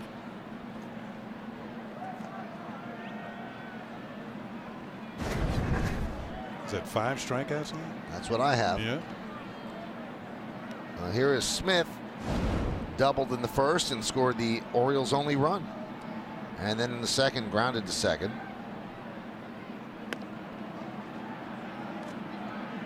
Severino thought he had a strike on that one, maybe a little bit high.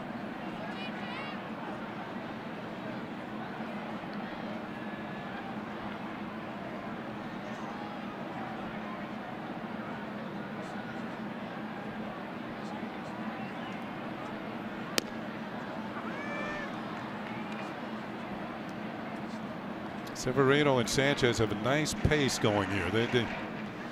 It's almost the same amount of time between pitches.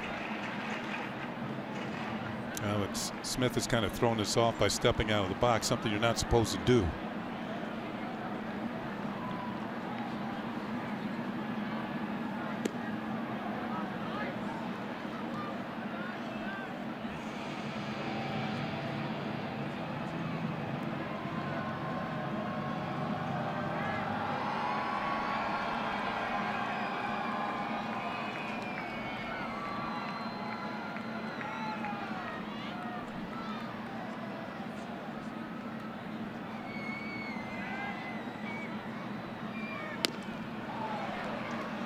Still has some life on that fastball, 96 miles an hour.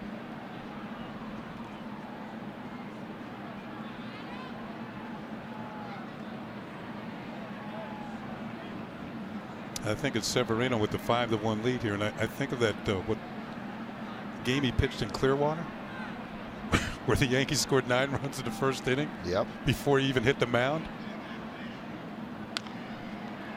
Grounded foul. You know, that performance might have gotten him this job because, as you said, he didn't really pitch that well until the end of spring training. He also had a game later on, I think, where he came in relief in 3 innings and struck out 5 of the 9 batters that he faced. It was 9 up, 9 down, and that also went a long way to putting him over the top.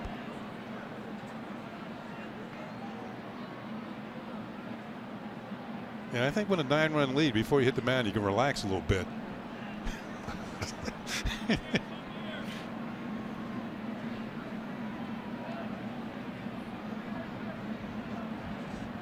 2-2. 98 miles an hour. Yeah, after all the pitches away, he tried to pick off the inside corner and missed. Everything had been away to Smith, and this one didn't quite get the corner. You can see by our high home camera, that was inside.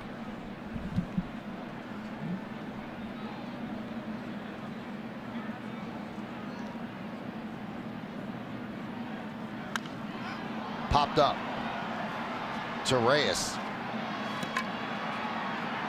Makes the play for the second out. That's an example of the power of Severino's fastball. Smith had seen a lot of pitches. You would think he would have had it tied, but still was able to get him to pop it up. He couldn't get the bat there in time. A little late on the swing. And a ball is popped up. Torres made the play.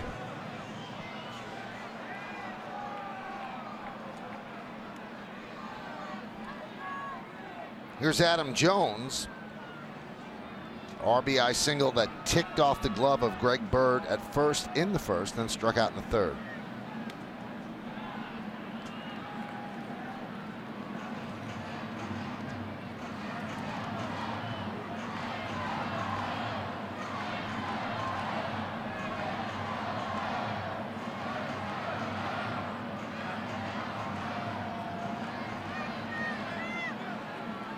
Sanchez has a talk with Severino. I think sometimes with 2 outs, you got to remind the pitcher to go hard. And you know, in a way, I'd like to see them do that more with Pineda.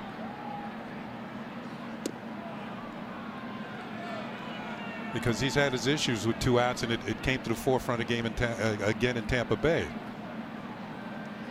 Just go out there, a little reminder. Come on, 2 outs now. You're almost out of the inning. Let's bear down on this guy.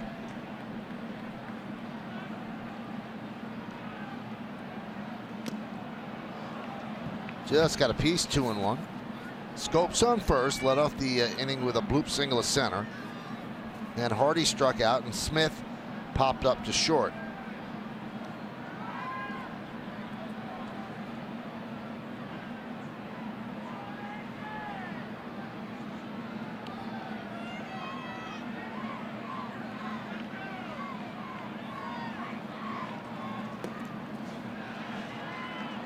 Three and one.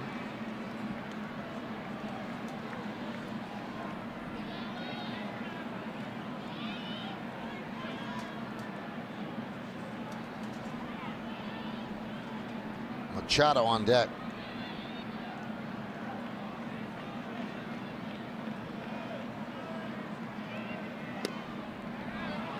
And a walk to Adam Jones, and that will bring up Machado. Yeah, rare walk to Adam Jones. He does not take the free passes very often. It's the first walk for Severino tonight.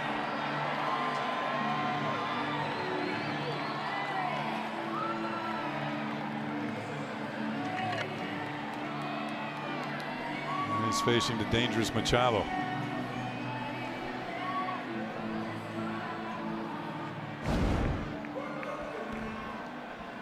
A lot of the talk here in Baltimore is about Machado and his future with this team. Be a free agent after next year, and I believe he'd be just 25 years old. Hadn't really hit his prime yet. Well, it's amazing, Kenny. He's been in the big league 6 years. He's 24. Yeah.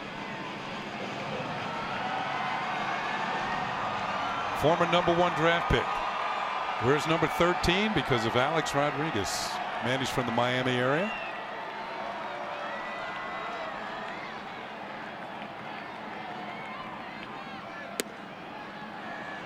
One and one.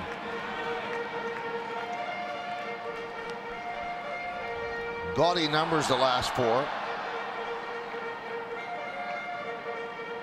He had knee surgery in 2014, but when he's on the field, he just puts up the numbers you expect. He's a special player and a special defender.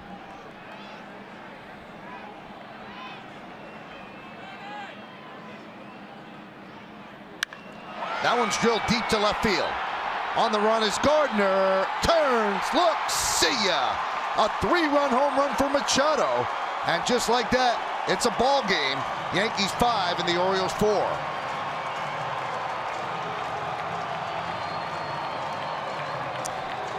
Well, when Machado first came to the big leagues, you saw the 14 home runs in his rookie year, but he also had over 50 doubles. As you mature as a hitter and you get a little stronger, those doubles turn into home runs. And that's what's been happening for Machado the last 2 years. Last year, career high 37. And this is his first of the season this year, and it puts Baltimore back in the game. The target's in.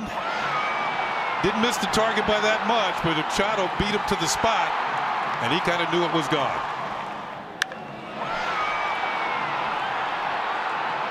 Well, that home run brings out Larry Rothschild. And Kenny, the walk. Yeah. I mean, you want Machado leading off an inning. Instead, he walks Adam Jones, and all of a sudden it's a different game. Yeah, following a walk, I've mentioned it time and time again, pitchers are more apt to give up the homer. They're trying to get back within the strike zone. And Machado is one of the most dangerous hitters in this league. Chris Davis swings and misses. I think Larry Rothschild goes after the man. He has to remind Severino, you still have the lead in this game. Davis can't hold up. Yeah, get out of this inning and let your offense do the work again.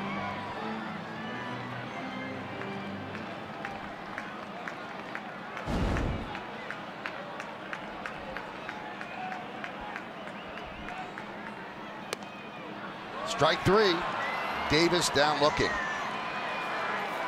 But Severino misses his spot to Machado, and Machado does not miss his. A 3-run home run. 5-1 game turns into a 5-4 game as we go to the 6th.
Premiere of WB Mason Presents the Joe Girardi Show. Go inside the mind of the manager as the skipper analyzes all the opening week action and answers your questions. It premieres Sunday at 5:30 only on Yes. And we just saw Joe Girardi walk the length of the dugout and kind of tap Severino on the leg. So that would indicate that his night is over after 5 innings. Here's Starlin Castro. Well, there's a strike. The pitch count had gotten to the 80s, and we can see the Yankee bullpen is busy. Well, once again, the Yankee starter's not giving Joe the length that he needs, and although the bullpen has been near perfect, you can't keep tempting fate like that.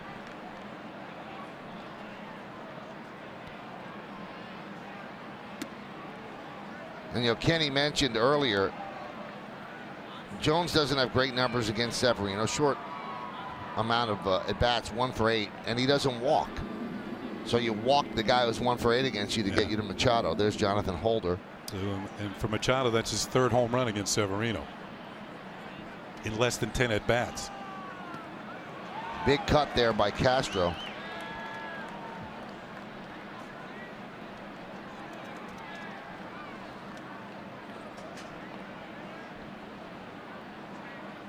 Make that 3 and 11 at-bats.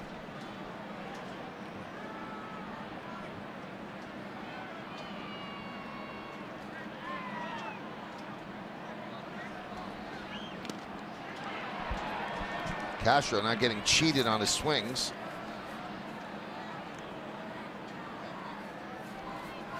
Well, now it's up to the Yankee offense. You can feel that the momentum has shifted somewhat in this game with Machado's home run.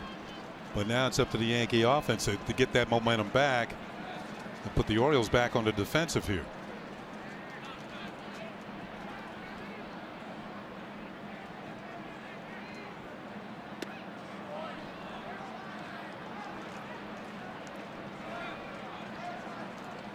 Two and 2. Castro's 1 for 2 tonight.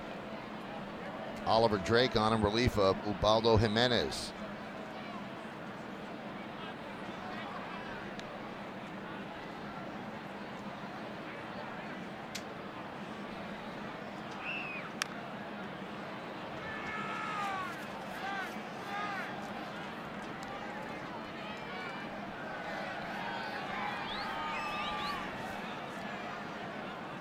Last season, Castro with 21 home runs and 70 runs batted in.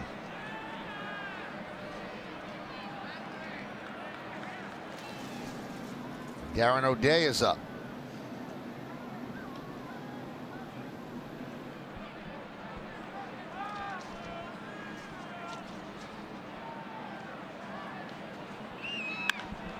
There's a base hit through the left side for Castro.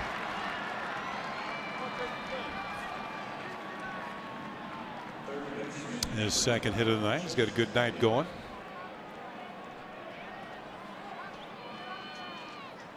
Now we talk glowingly about the Yankee bullpen, and they've earned that kind of talk, but the Orioles have had a good bullpen under Buck Showalter.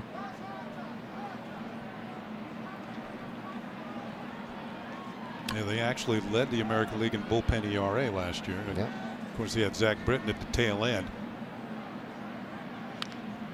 Grounded to first. Davis will fire to second one. Back to first with Drake covering, not in time.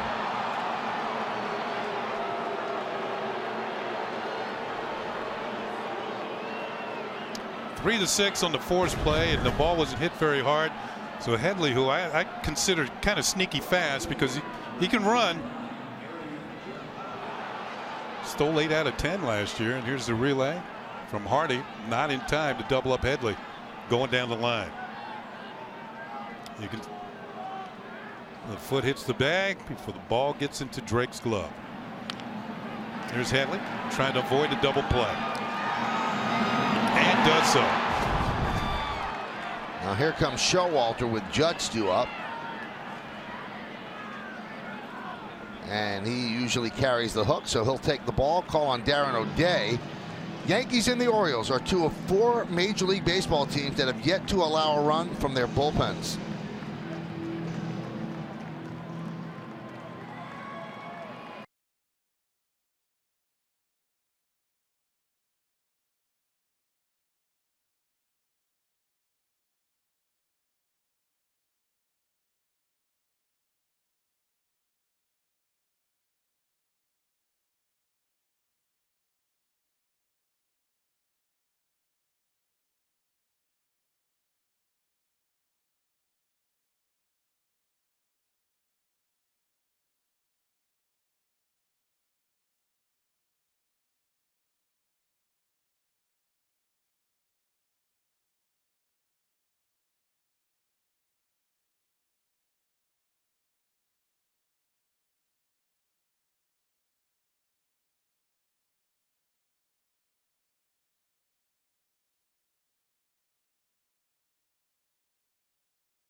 I mentioned going to break that 4 teams in the big leagues have yet to allow a run from their bullpens this season. Coming to action today, Yankees, Orioles, Red Sox, and the Twins. I think that's over for the Red Sox. Yes, because they lost late. Yeah. O'Day coming in, and he's one of the big guys out of the Orioles bullpen. And I think this shows a little bit of respect for Aaron Judge. I mean, there's a right-hander already in the game in Drake, but you can see by the delivery for Darren O'Day, he's very tough on right-handers. I think Buck Showalter realizes the power that Judge has, and didn't want to take a chance on maybe the home run ball as O'Day comes in to pitch. And Girardi showing some respect for Judge leaving up there. He could easily go to Aaron Hicks right now, but he said, hey, Judge is my right fielder.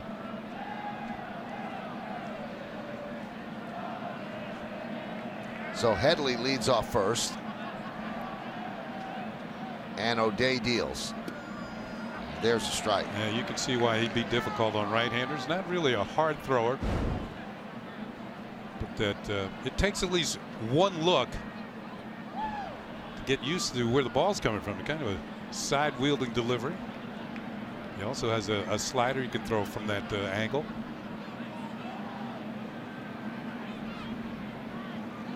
And there it is.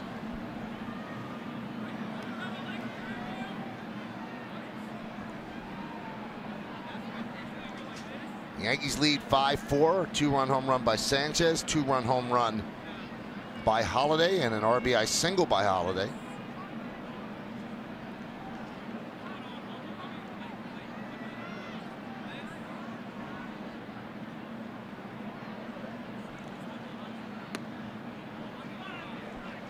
Two and one. Guys like this, Kenny, probably made you happy that you were a switch hitter. Oh my goodness, yes. Pitchers like Dan Quisenberry.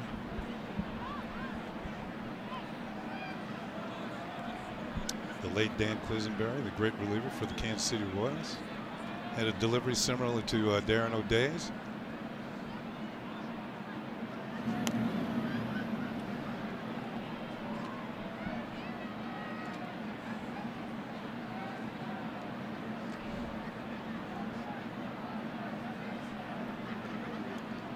Judge here's ahead on the count. He look for something towards the middle of the plate. He's already seen the delivery 3 different times.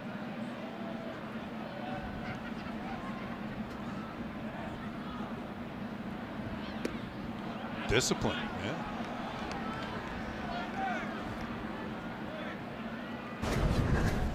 Now even more so. He's ahead on the count. O'Day went with the slider. If it's not where you like it, don't swing at it. You don't want to make a soft out here on a 3-1 pitch. Runner goes, and O'Day comes in and walks Judge. So Judge showing discipline, takes the walk, and that'll bring up Torreyes or a pinch hitter. It looks like it's going to be a pinch hitter, Aaron Hicks. One thing about O'Day you have to remember, and Buck Showalter knows, he wasn't in spring training. He didn't have a full spring training. O'Day was hit by the flu bug, as several of the Orioles were.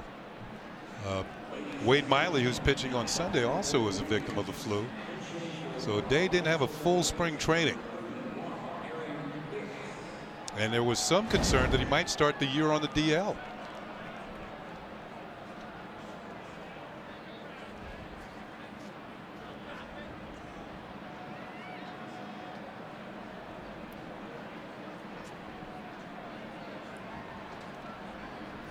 So Hicks pinch hitting for Torreyes.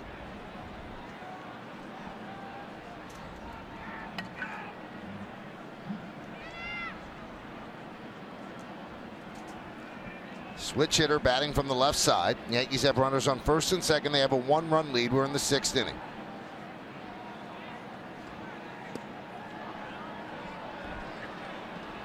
So far, O'Day's had a little trouble finding home plate here.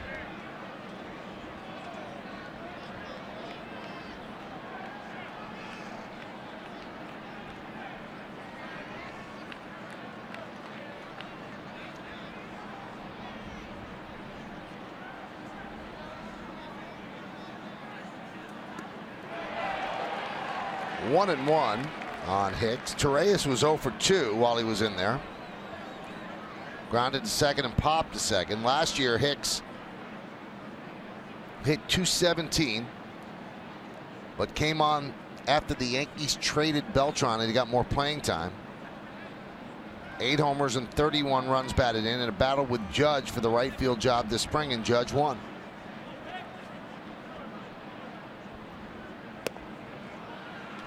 Now the challenge for Hicks, Kenny, is to stay ready. Yeah.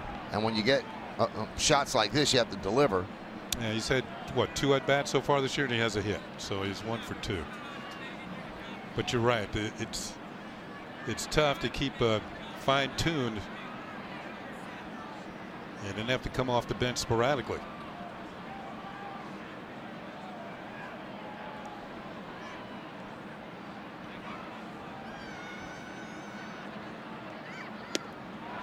There's a strike, 2-2.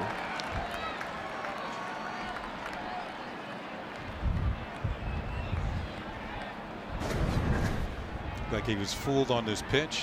Yeah, it was a slider. It was a called strike, and well, he might have gone around anyway. Let's take another look. Yeah, he went too far.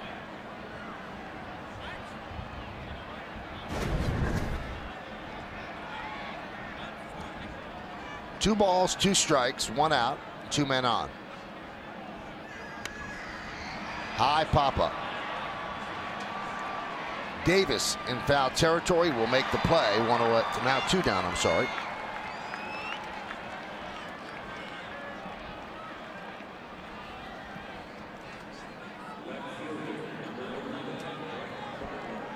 And here's Brett Gardner, who's had a great night. He's 3 for 3, 2 stolen bases, and 3 runs scored.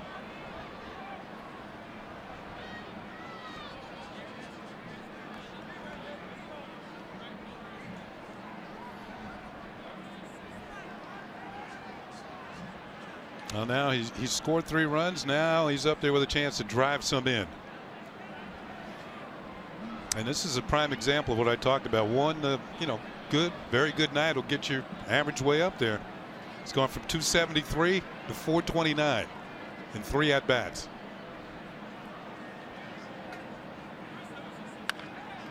Ground ball to second, so O'Day comes in and does the job. As Scope fires low to Davis. No runs, a hit, and 2 men left on base. Yankees lead this one 5-4. We go now to Bob, Jack, and John for the Unlimited Baseball Break, brought to you by T-Mobile.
Game summary from here brought to you by your local Nissan dealer. Yankees lead this one by a score of 5-4. They have 8 hits. They've committed 1 error. The Orioles 4-6-0. Severino went 5. Holder's in now. Ubaldo Jimenez went 4 1/3. And you heard the guy say Holiday, 2-run home run, 3 ribbies. Gary Sanchez, a 2-run home run. And Manny Machado, a 3-run home run that turned a 5-1 Yankee lead into a 5-4 Yankee lead. And here's some of the power we've seen in this game. Yeah, we have. They've turned it on both teams. And this is Matt Holliday's first home run as a Yankee, a 2-run shot. That was in the 3rd inning. Then in the 5th, Gary Sanchez. And he gets all of this one. Also a 2-run home run. And Manny Machado. By the way, all 3 of these home runs, the first of the season for each one of those batters.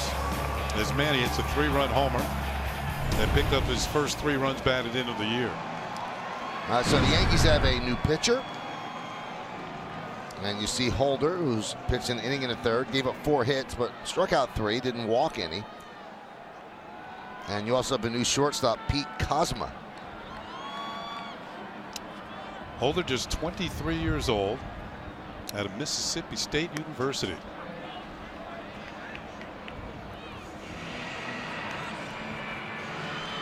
So Mark Trumbo will start off the bottom of the 6th. It'll be Trumbo, Castillo, and Kim.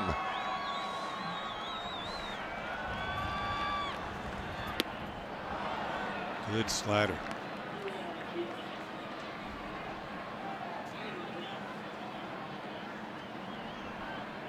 And there's Kozma.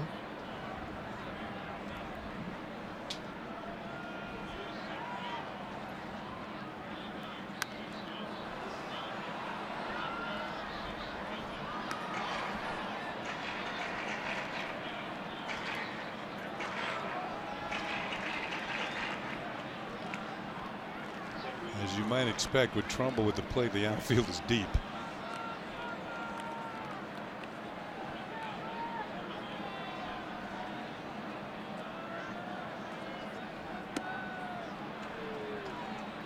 One and 2 on Trumbo.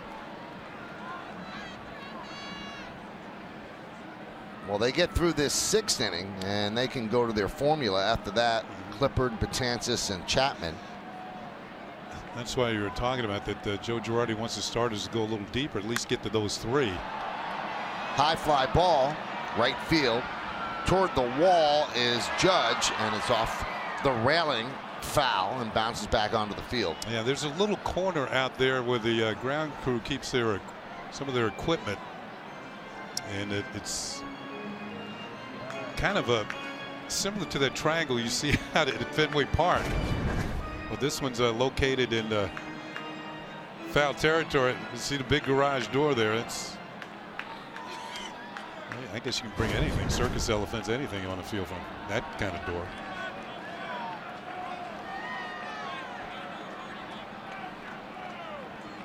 Just had a flashback to Bill Veeck. Just missed.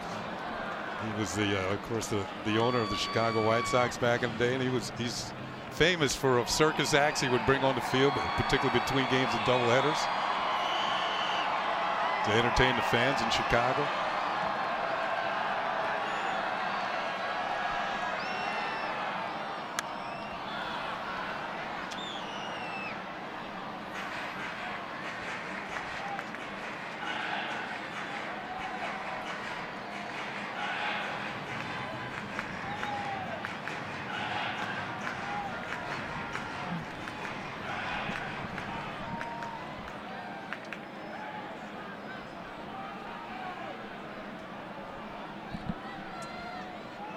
Two. Swing and a miss. Trumbo down on strikes. See how a Holder put him away. You can see the target low and away. That usually means a break him on. It was a good one. Another good slider. Good tight pitch. Looks like a fastball until about right there. And Trumbo swings right through it. And that'll bring up Castillo.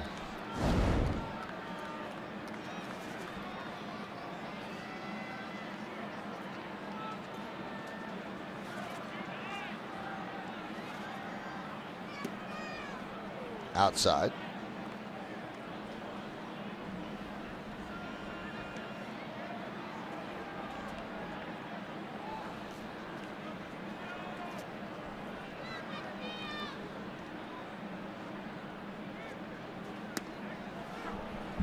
And there's a strike.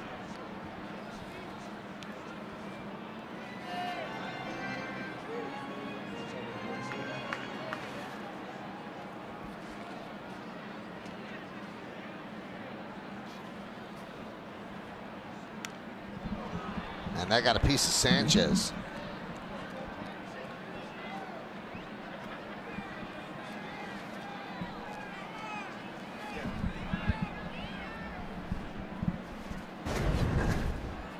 Let's take a look, and right off the thigh. There's no protection there. Sanchez grimaces in pain. Going to shake it off.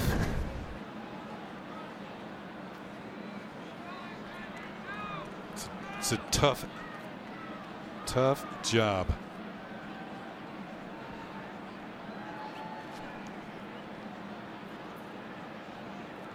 Oh, that's a good use of a hand warmer. Love it.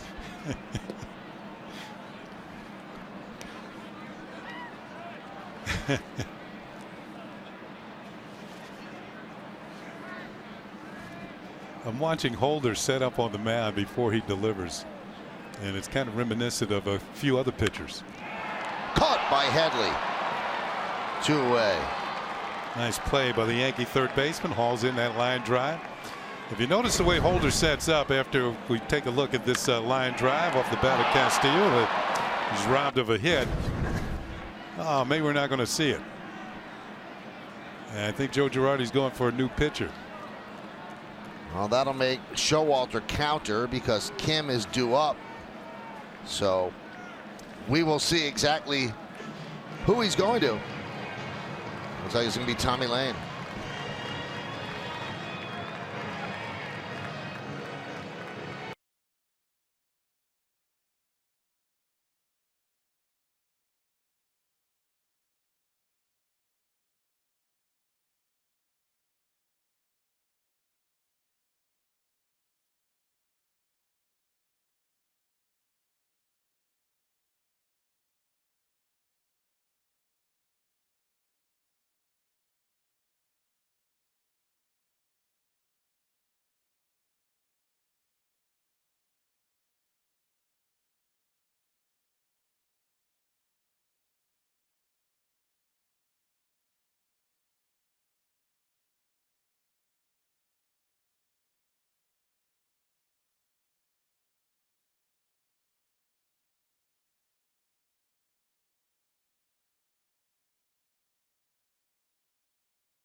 Stay tuned for the latest episode of Yankees Magazine and get a preview of Derek Jeter's new children's book, plus an exclusive profile of tonight's starter, Luis Severino.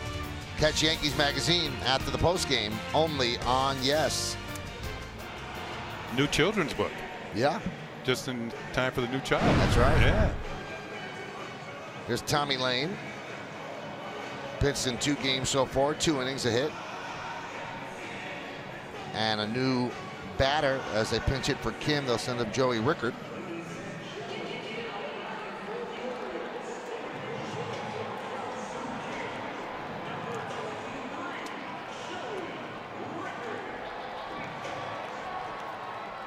Rickard picked up from the Rule 5 draft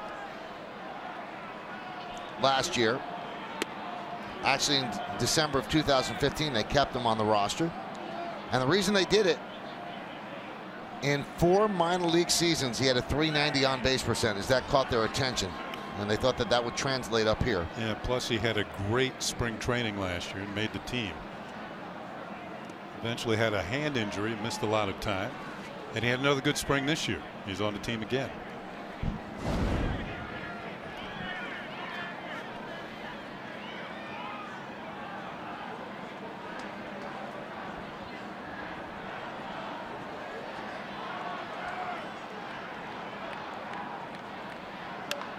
Line drive caught by Headley, putting on a show at third base. Chase Headley hauls it in for the final out of the bottom of the 6th. The hot corner on a cold night, and boy, does Headley make it work. Took away a base hit from Rickard and ended the inning and makes us go to the 7th.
Presented by authority of the New York Yankees and may not be reproduced or retransmitted in any form, and the accounts and descriptions of this game may not be disseminated without the express written consent of the New York Yankees. Darren O'Day's still in there, and Gary Sanchez leads off. Sanchez, Bird, and Holiday.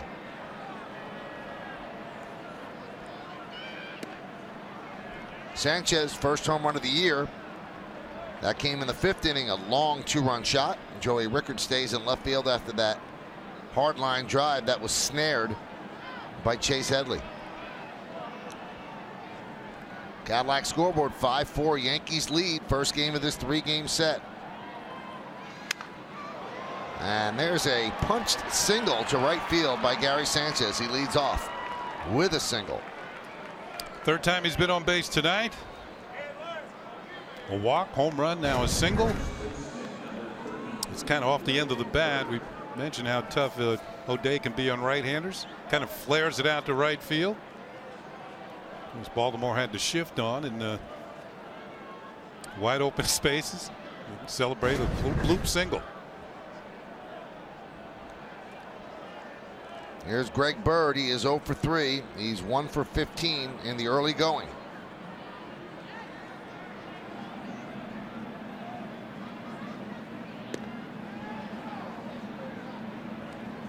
One and 0.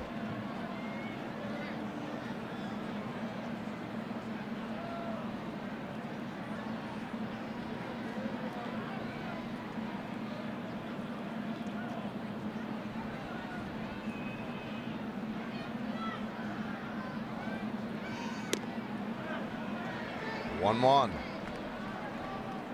O'Day does not throw very hard. And with the Orioles at double play depth and Davis holding Sanchez at first, it's a big hole on the right side. This is where left-handed hitters like to take advantage of it, get something they could pull, maybe chase Sanchez all the way to third.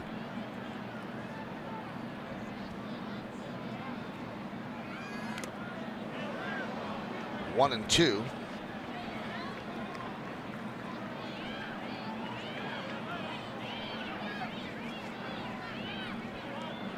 Donnie Hart is up.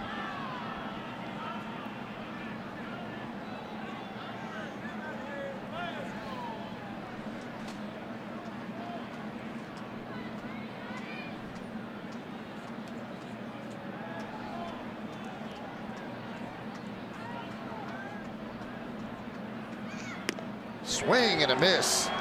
And Bird down on strikes for the 3rd time tonight. He's 0 for 4 with 3 strikeouts. Now each time he has swung through a fastball, and he swing through one here that's slightly elevated, moving away from him, and he can't get on top of it. And those are the type of pitches that should drive the other way. We've seen Bird hit when he's swinging well, he hit the ball well to the opposite field and to left center. Here's Matt Holliday with 3 ribbies tonight.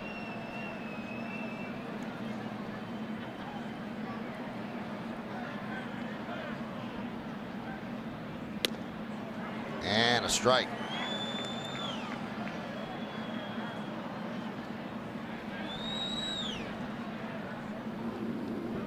Tyler Clippard up for the Yanks.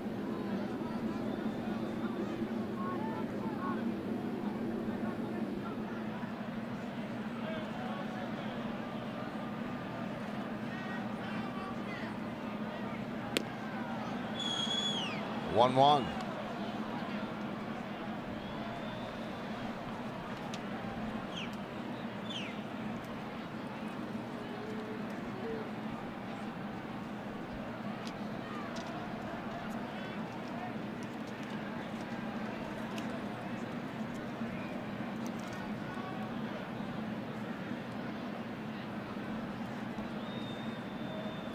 Runner goes.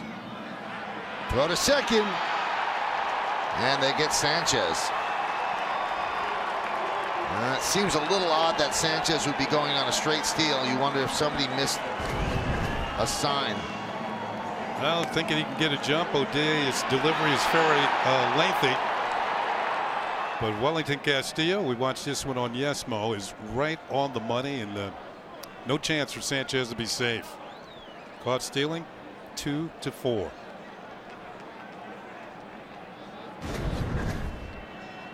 So 2-1 on Holiday.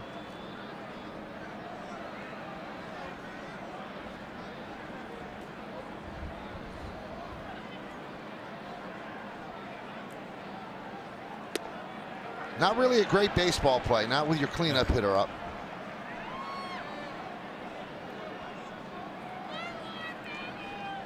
It's one of those deals, if you're going to take off, you better make it. You better make it.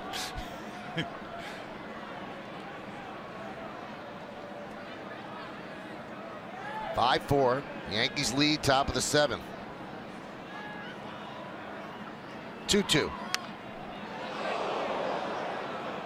Late line drive off the corner of the roof of the Oriole dugout. It was kind of an emergency swing by Holiday, just trying to spoil it. Keep the at-bat going. Left a mark there on the green. That's what I try and do when I'm golfing.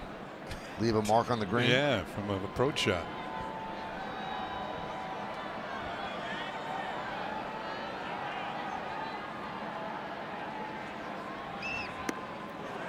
Ties him up, 3-2.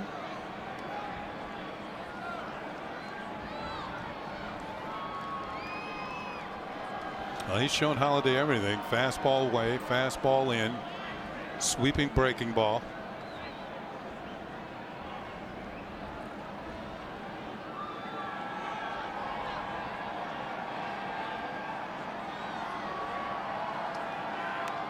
Foul back. And with the breaking ball.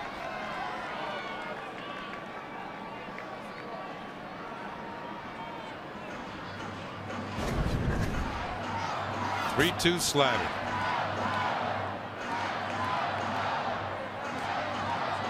Didn't really fool him.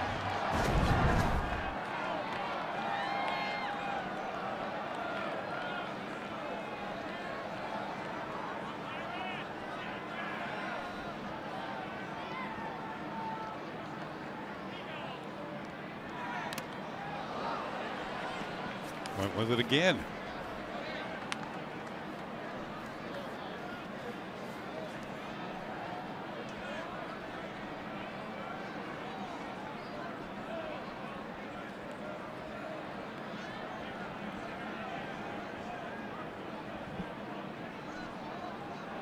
This game now in the hands of the bullpen.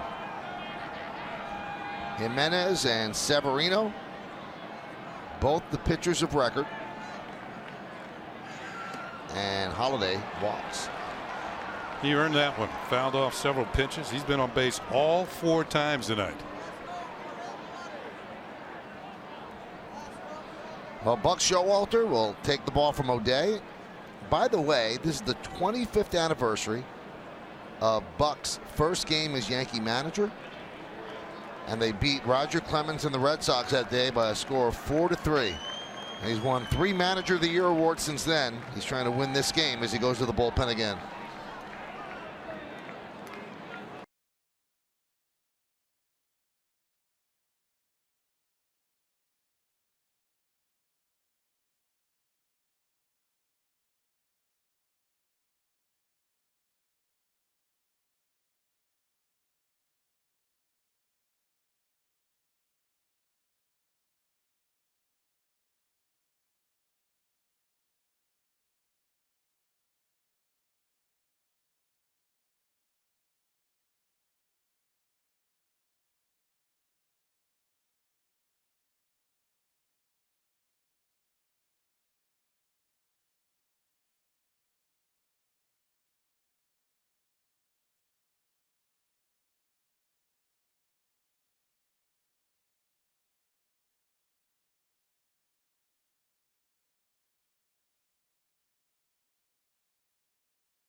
Well, tomorrow, Jeremy Lin and the Nets take on Jimmy Butler and the Bulls in Brooklyn's final home game of the season.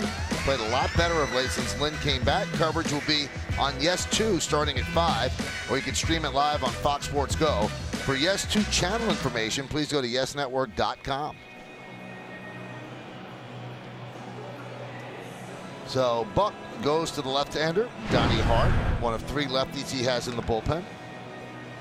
Last season, 22 games, a 0.49 ERA. And he comes on to face Ellsbury with Holiday at first.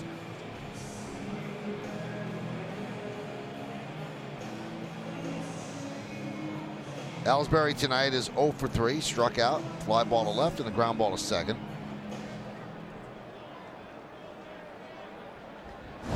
So he digs in. He is 5 for 14 on the season. He had a home run in Tampa Bay in the Wednesday loss.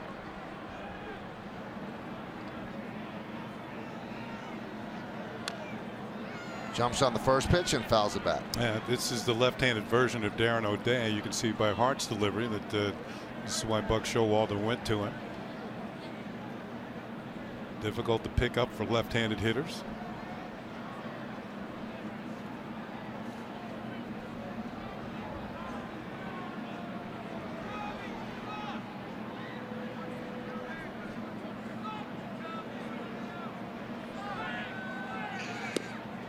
There's a strike, clips the outside corner.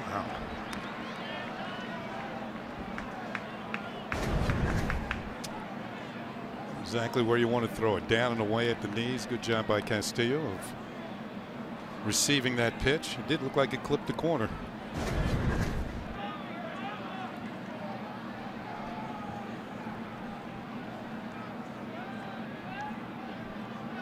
Hart deals outside.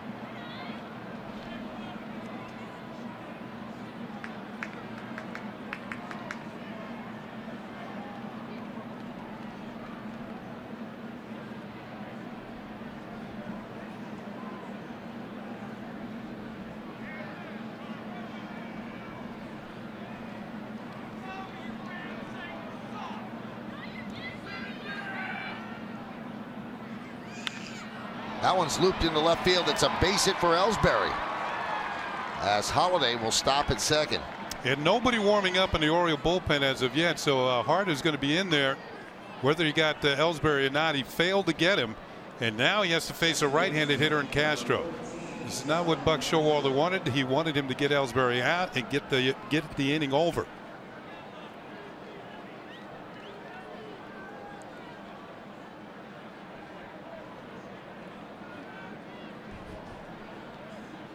All right, so first and second, and here is Castro, who has 2 hits tonight, 2 for 3. 5 for 15 on the season. And a strike. Yankees would like to give their bullpen some breathing room. They're up by 1 and threatening right here in the 7th.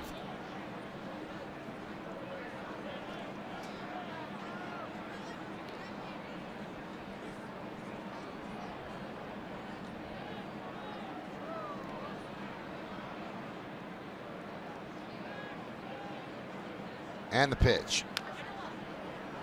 0-2.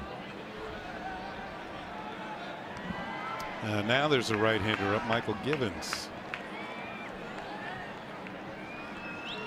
That would probably be for Judge, because you've got Headley, a switch hitter, up next.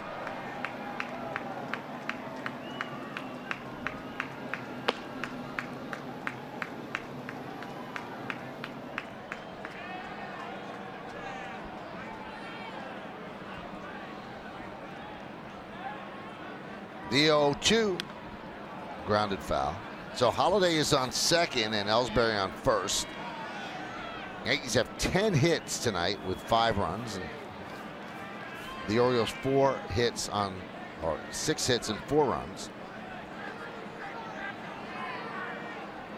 Holiday trying to get as big a lead as he can, and then he'll extend it with the secondary lead.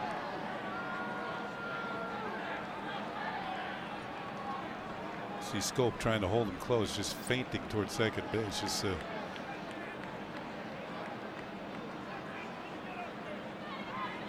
This is important. Get a good secondary lead. He's going to be off with the crack of the bat, trying to score on a base hit. And with 2 outs, Joe Espada's probably going to send him on any type of hit. 0-2.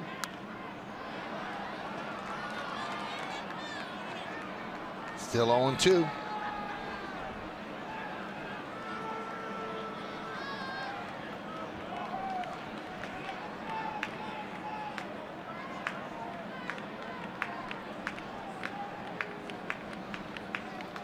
Crowd bundled up against the elements.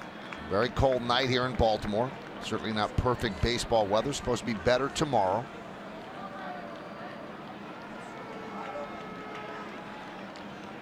And the 0-2. Supposed to get a little warmer each day, with the best day being Sunday. I think they're calling for near 70 on Sunday somewhere.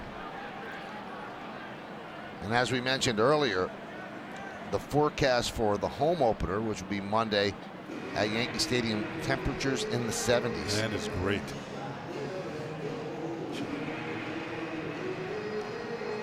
And if you can't get to the ballpark either the next 2 days in Baltimore or at the home opener, everything's on yes.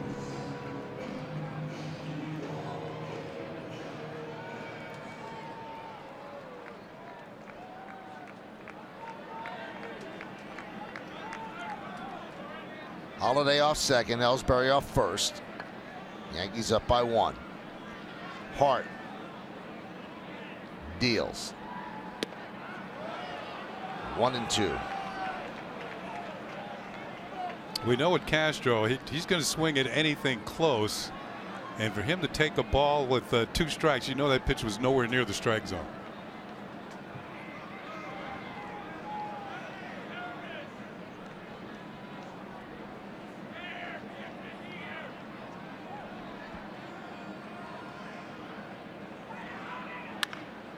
Chopped slowly to short. Hardy fires to first to get Castro and end the inning. No runs, 2 hits, no errors, and 2 men left. It is cold here in Baltimore. Very cold. But the Yankees are feeling warmer than anybody else. Boy, those people are lonely.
Not many people thought that Minnesota was going to have a good year this year, and obviously just a good start. But if they can get to 4-0, that has to make them feel better. And when you have a young team, that could lead to better things. We go to the bottom of the 7th inning. Yankees lead 5-4, and they turn to Tyler Clippard to pitch the bottom of the inning. Obviously, Clippard, Betances, and then Chapman is the way you'd like to go. And for Clippard, this will be his 2nd game of the year. Kenny mentioned earlier that he pitched for the United States in the WBC, and he's the one who served up the long ball to Manny Machado, where Adam Jones actually made the catch, and he talked about that play with Meredith in spring training. Well, in San Diego, you know, it's a pretty big park, so I didn't know off the bat whether or not it was going to be on the warning track, a home run. We knew it was going to be close, so I looked, and I just had this perfect angle of the ball, what looked like to me disappearing into the fans, and then next thing I know, Jonesy pulls the ball out of his glove, and that's when I reacted the way I did, because it was just so impressive to kind of see the ball, to me, what looked like disappear into the crowd, and then Jonesy had the ball in his glove, and I was just like, you got to be kidding me. No, he wasn't kidding. That was a great play, and Machado was robbed of a home run, and the United States held on to the 2-run lead they had at the time, and then ended up winning the WBC championship for the first time since that tournament began. Meredith has more. And Michael, I asked him if he'd reach out to his former WBC teammate Adam Jones, and he said, hey, come on, we're enemies now. Joking, of course, but he did say he has a new appreciation for Adam Jones as a player and a person. Just the mindset he has to win really impressed him. He also liked the fact that he had that carefree attitude. He was able to speak out and not really care what people think. He can be a vocal player out there, and he said you don't always see that every day with players. He is 100% genuine all the time. Well, the Yankees are actually going to honor that WBC championship by who throws out the first pitch on Monday at the home opener. As Jonathan Scope will lead off against Tyler Clippard. It's going to be Willie Randolph, Tino Martinez, two coaches for Jim Leyland, and Joe Torre, who put the team together. So it'll be a 3-man first pitch. Cadillac scoreboard 5-4. Yankees lead the O's.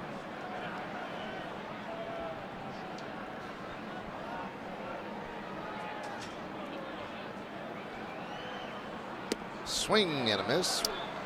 Clippard has a good fastball in the 90s, but one of his best pitches, he had one of the best changeups in the game. That was an off-speed pitch that had Scope well out in front. He really sells it. You watch the way, much in the same way that Mike Messina used to jump at the hitters at the very end of his delivery. Makes it look like it's coming even harder, but instead it's the changeup. Grounded to Headley, who's had a busy night at third. Low throw, and it gets past Bird.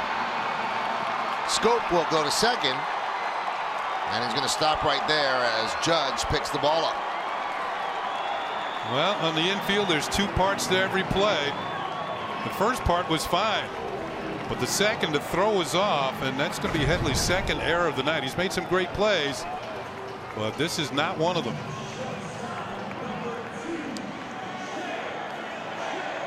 Bird cannot come up with it. And remember a couple of years ago when he had the 23 error season, it was primarily the throws that were the problem.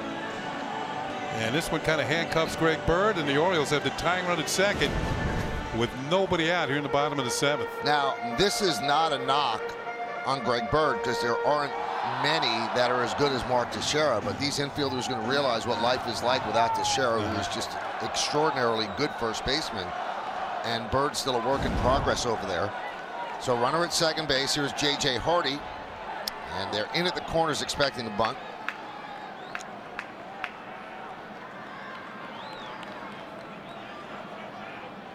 And they get a bunt. Right back to Clippard, and the bunt successful. Moving to third is Scope with the tying run.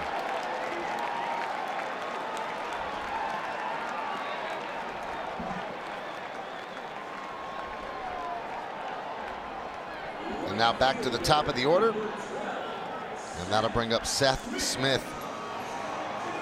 So Hardy gets the job done with a sac bunt, and now the Yankees have to bring the infield in, trying to protect a 5-4 lead.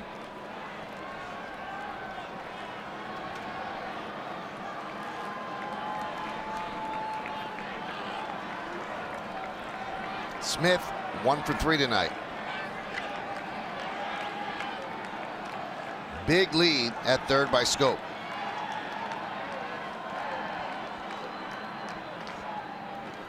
Nice block by Sanchez. He saved the run. You mentioned a big lead by Scope at third. Generally, your lead is as big as the third baseman is away from you. That pitch is in the dirt, and there it is, Sanchez.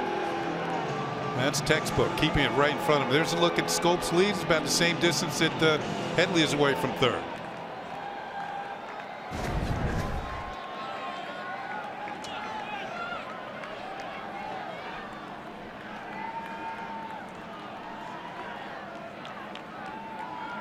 Yankees up by 1, bottom of the 7th.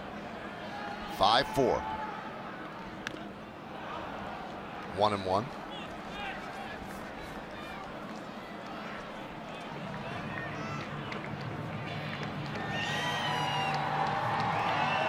And Sanchez wants to have a talk with Clippard.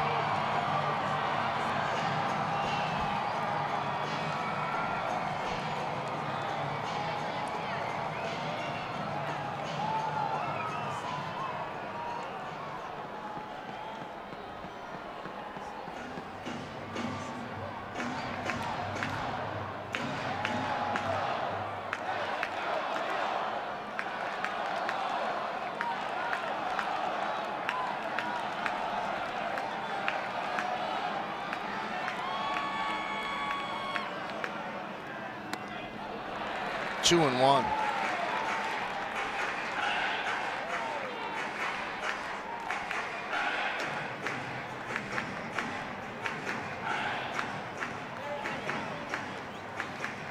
Nobody up in the Yankee bullpen. This jam's certainly not the fault of Clippard, as Headley threw away an easy ground ball.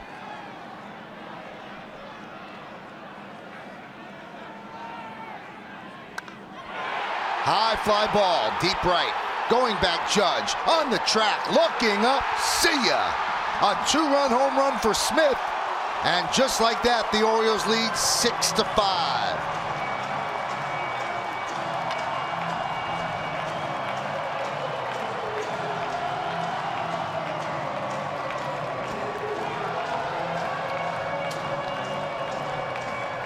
First home run for Smith as an Oriole. This is the team the last 5 years that hit more home runs than any other team in baseball. And they've hit 3 tonight. Or make that 2 tonight. Just onto the flat court out in right field.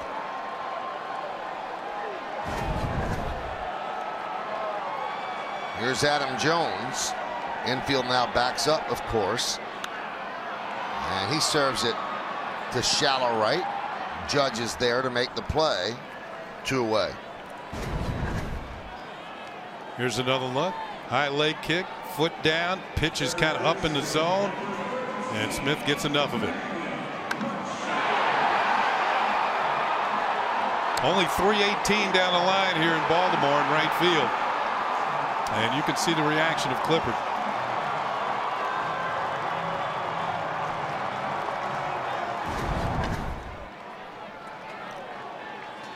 Here's Machado.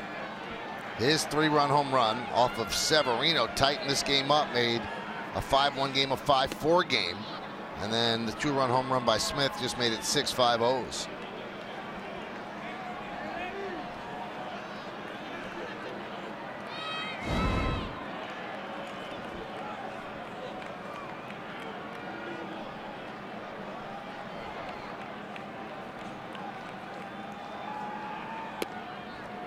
And the pitch is low to Machado.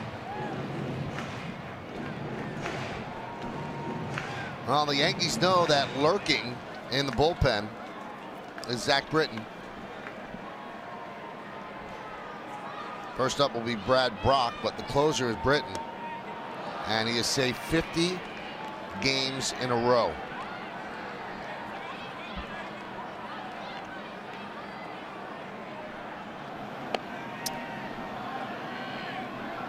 Getting ready. He was automatic last year. 2-2 as Clippard bounces it up there.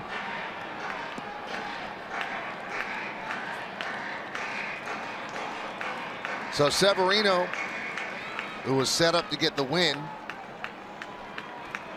now will get a no decision, and the Yankee bullpen gives up its first runs of the young season. Swing and a miss, and Machado almost fell down as he strikes out. A big error by Headley, and then a big home run by that man, Seth Smith. A 2-run blast, and it is 6-5 Orioles over the Yankees.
A quick update on James Caprillion. He was evaluated in Tampa today by the Yankees doctor down there, Dr. Daniel Murphy. He underwent an MRI and a dye contrast MRI. Those results were shared with Dr. Ahmad, who is in New York.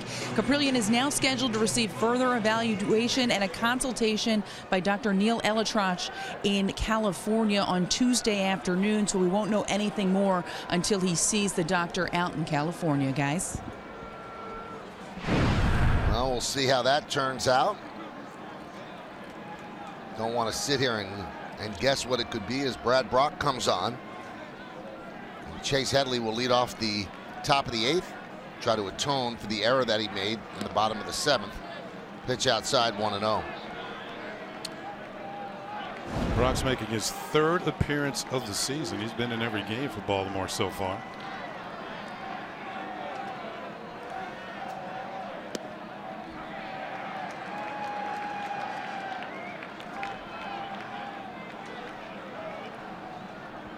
Brock made the All-Star team last year, part of the Orioles shutdown type bullpen.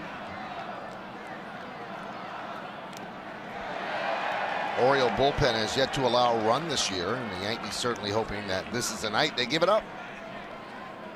6-5, Orioles over the Yanks.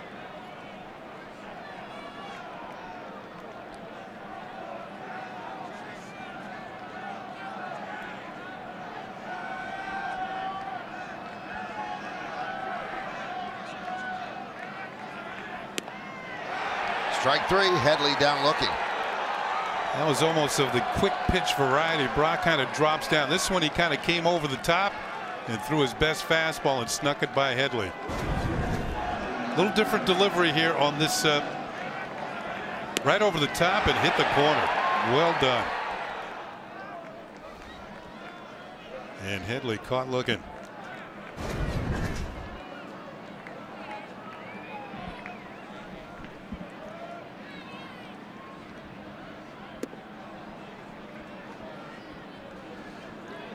Count 1-0. Judge tonight 0 for 2 with a walk.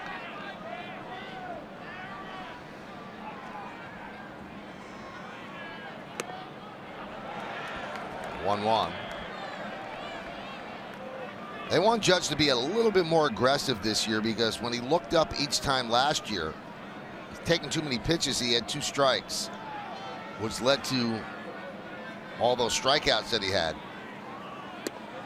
And now he's down 1-2, taking pitches. Yeah, the previous pitch was the one, not that one. That one's pretty good, well spotted fastball in the outside corner.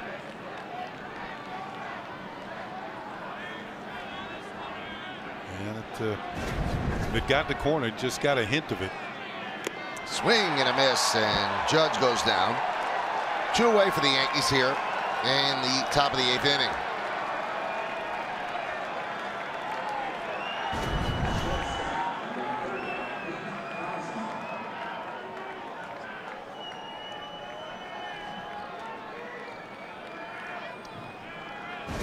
That's going to bring up light hitting Pete Kozma. Torreyes started at shortstop, but he was pinch hit for by Hicks in the 6th, and Kozma replaced him at shortstop.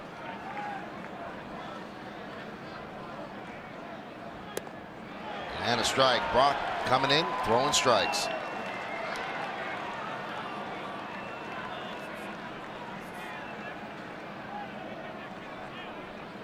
At least in the early going here, you would wonder if Brock would become the primary setup man, because O'Day missed so much time in spring training with the flu. 0-2.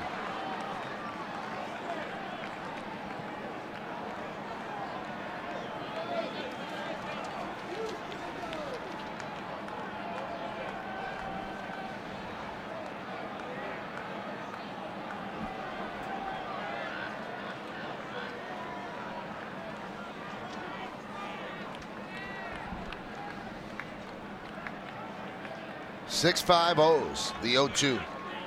Swing and a miss. 3 batters. 3 strikeouts for Brad Brock. We go to the bottom of the 8th inning. Orioles up on the Yankees 6-5.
Catch the WB Mason postgame with Bob, Jack, and John, and Meredith for highlights, analysis, and reaction from the key players. Plus, get thoughts from manager Joe Girardi. That's immediately following the game, and it's only on Yes. And the Yankees trying to keep it right here as we go to the bottom of the 8th inning. And that's Brian Mitchell entering his 2nd game of the year. So the template changed once they gave up the lead. This was going to be Betances' inning, but now trailing, they go with Mitchell. Mitchell, of course, during spring training was in the battle for the one of the spots in rotation. He didn't get a spot, but he got a spot on the team working out of the bullpen.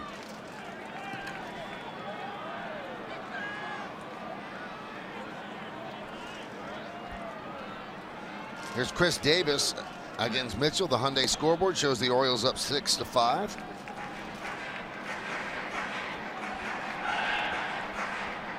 As Mitchell deals a strike.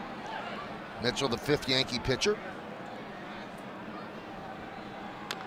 Severino started, and going into the 5th inning, looked pretty good. He had 2 outs with a runner on first base.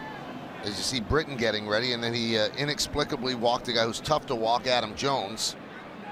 And then Manny Machado crushed a 3-run home run that made it 5-4, and Yankees had no breathing room.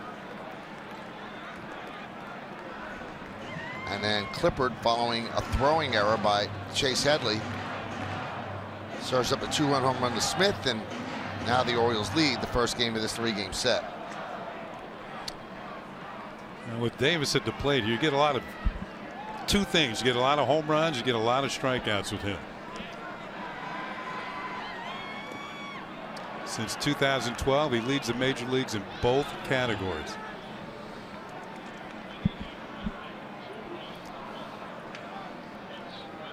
You know, I've done some research, Kenny, and there's actually somebody to blame for all the strikeouts that Davis has. And it's an unlikely person. 2-2. He was playing winter ball in 2010. Gotcha. And he had a talk with Robinson Cano. And Cano said, play to your strength, which is your strength. Don't worry about making contact. And that's the way he plays the game now. Strike 3, no contact, as he's down looking. Well, let's see. He has struck out 974 times now since 2012 and has 198 home runs. And a 7-year, $161 million contract. There you go. Yeah.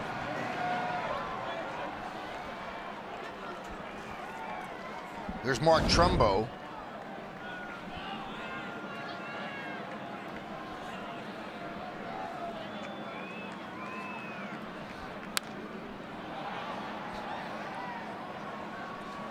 That's fastball, 97 from Mitchell.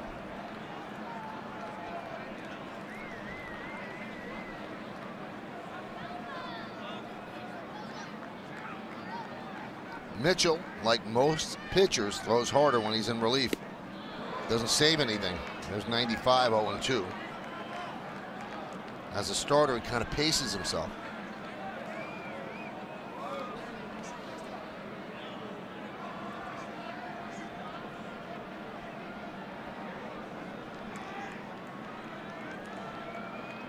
And the 0-2. That one's 97, 1-2.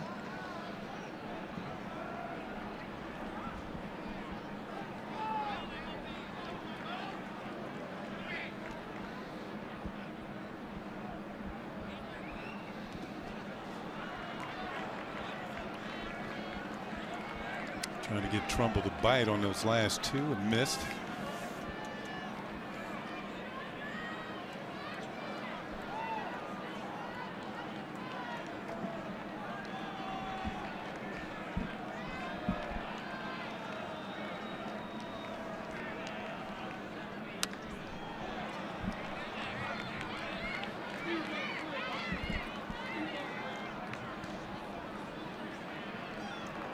So Severino, who we mentioned, will not get a win here get a no decision. He has not had a win as a starter since September 27, 2015.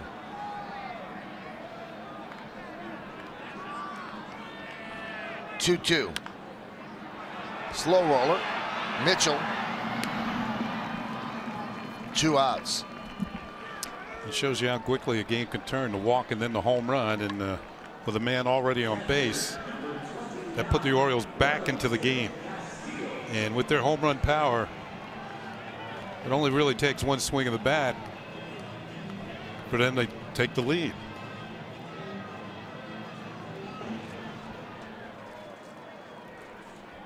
Here's Wellington Castillo.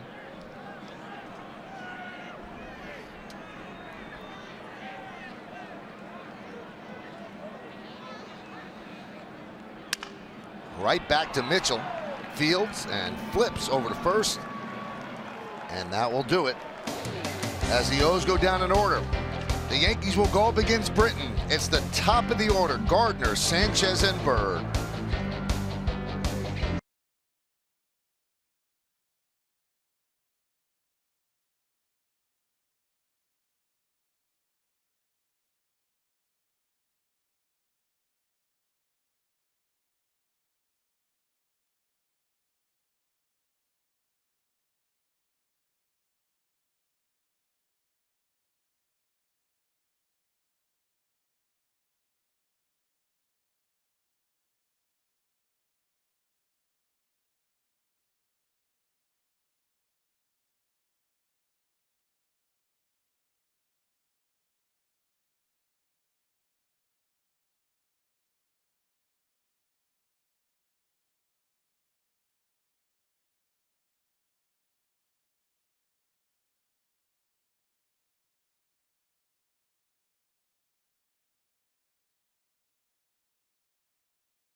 Goes to his closer, Zach Britton, and what a year he had last year. 47 for 47 in saves.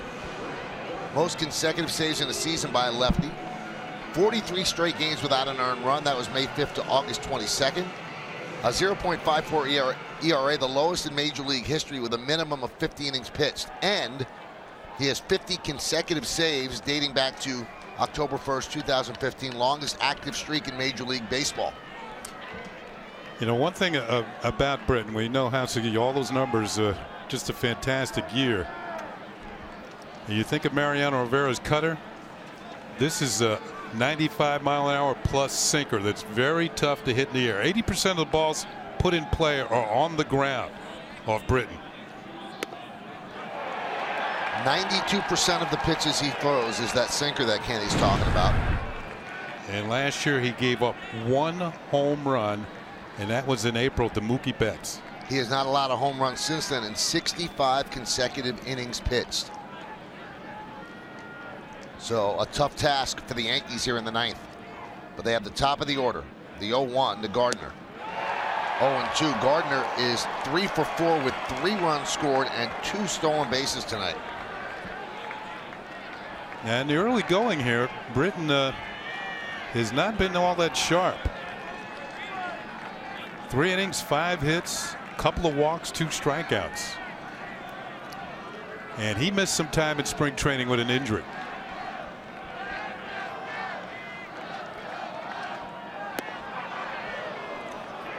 Oriole manager Buck Showalter was savaged with criticism last year when he did not use Britton in extra innings in the wild card game against Toronto, waiting for the Orioles to get a lead. Yeah. Instead went to Ubaldo Jimenez and never used his best pitcher.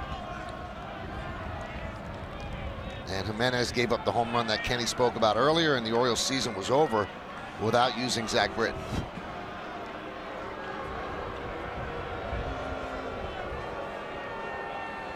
I think there's a couple of ways he could have gone there. I know he was waiting for the Orioles to get the lead, as you said, Michael, but that never came.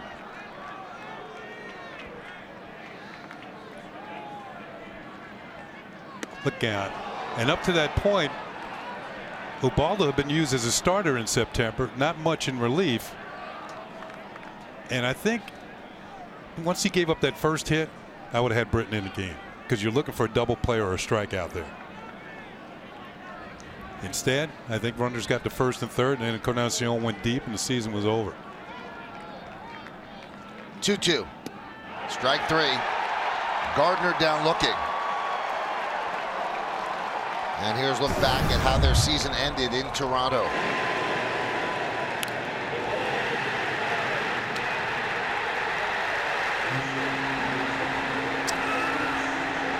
And for the final time, Encarnacion walks the parrot in a Blue Jay uniform.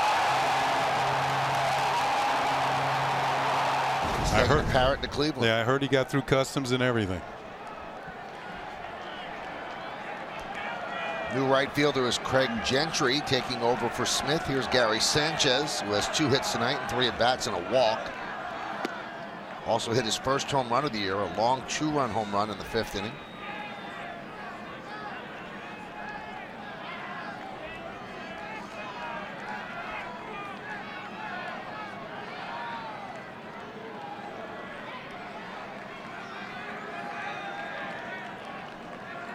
The 1-0. See Castillo kind of dive out of the way after that swing and miss. Sanchez got him earlier in the game on a long back swing.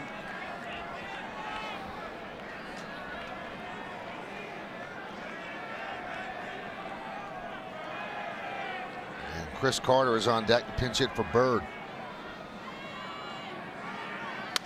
Grounded up the middle, knocked down by Britton.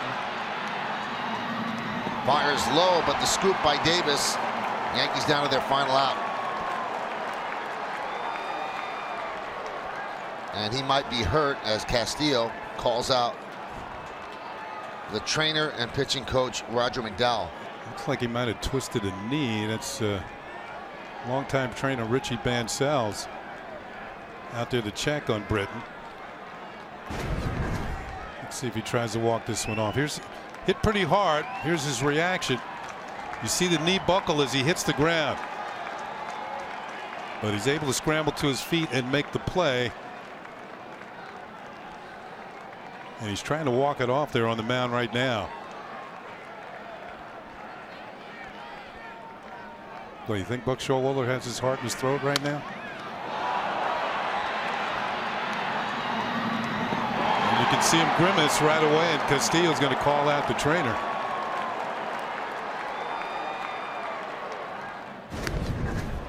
He's taking some warm-up tosses.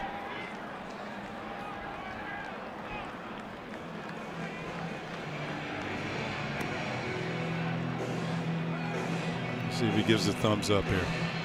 Yep, they're walking off the field. He looks like he's going to be okay.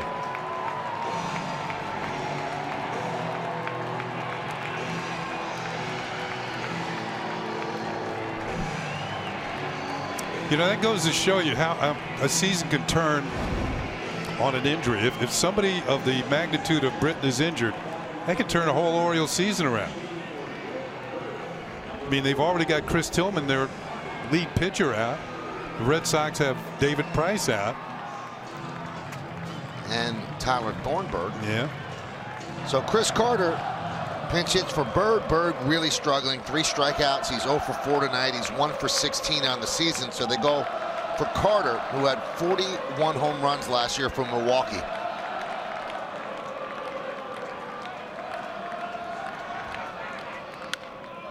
And he grounds one to third. Machado. And that'll do it. As the Orioles come back from a 5-1 deficit to beat the Yankees in the first game of this series by a score of 6-5.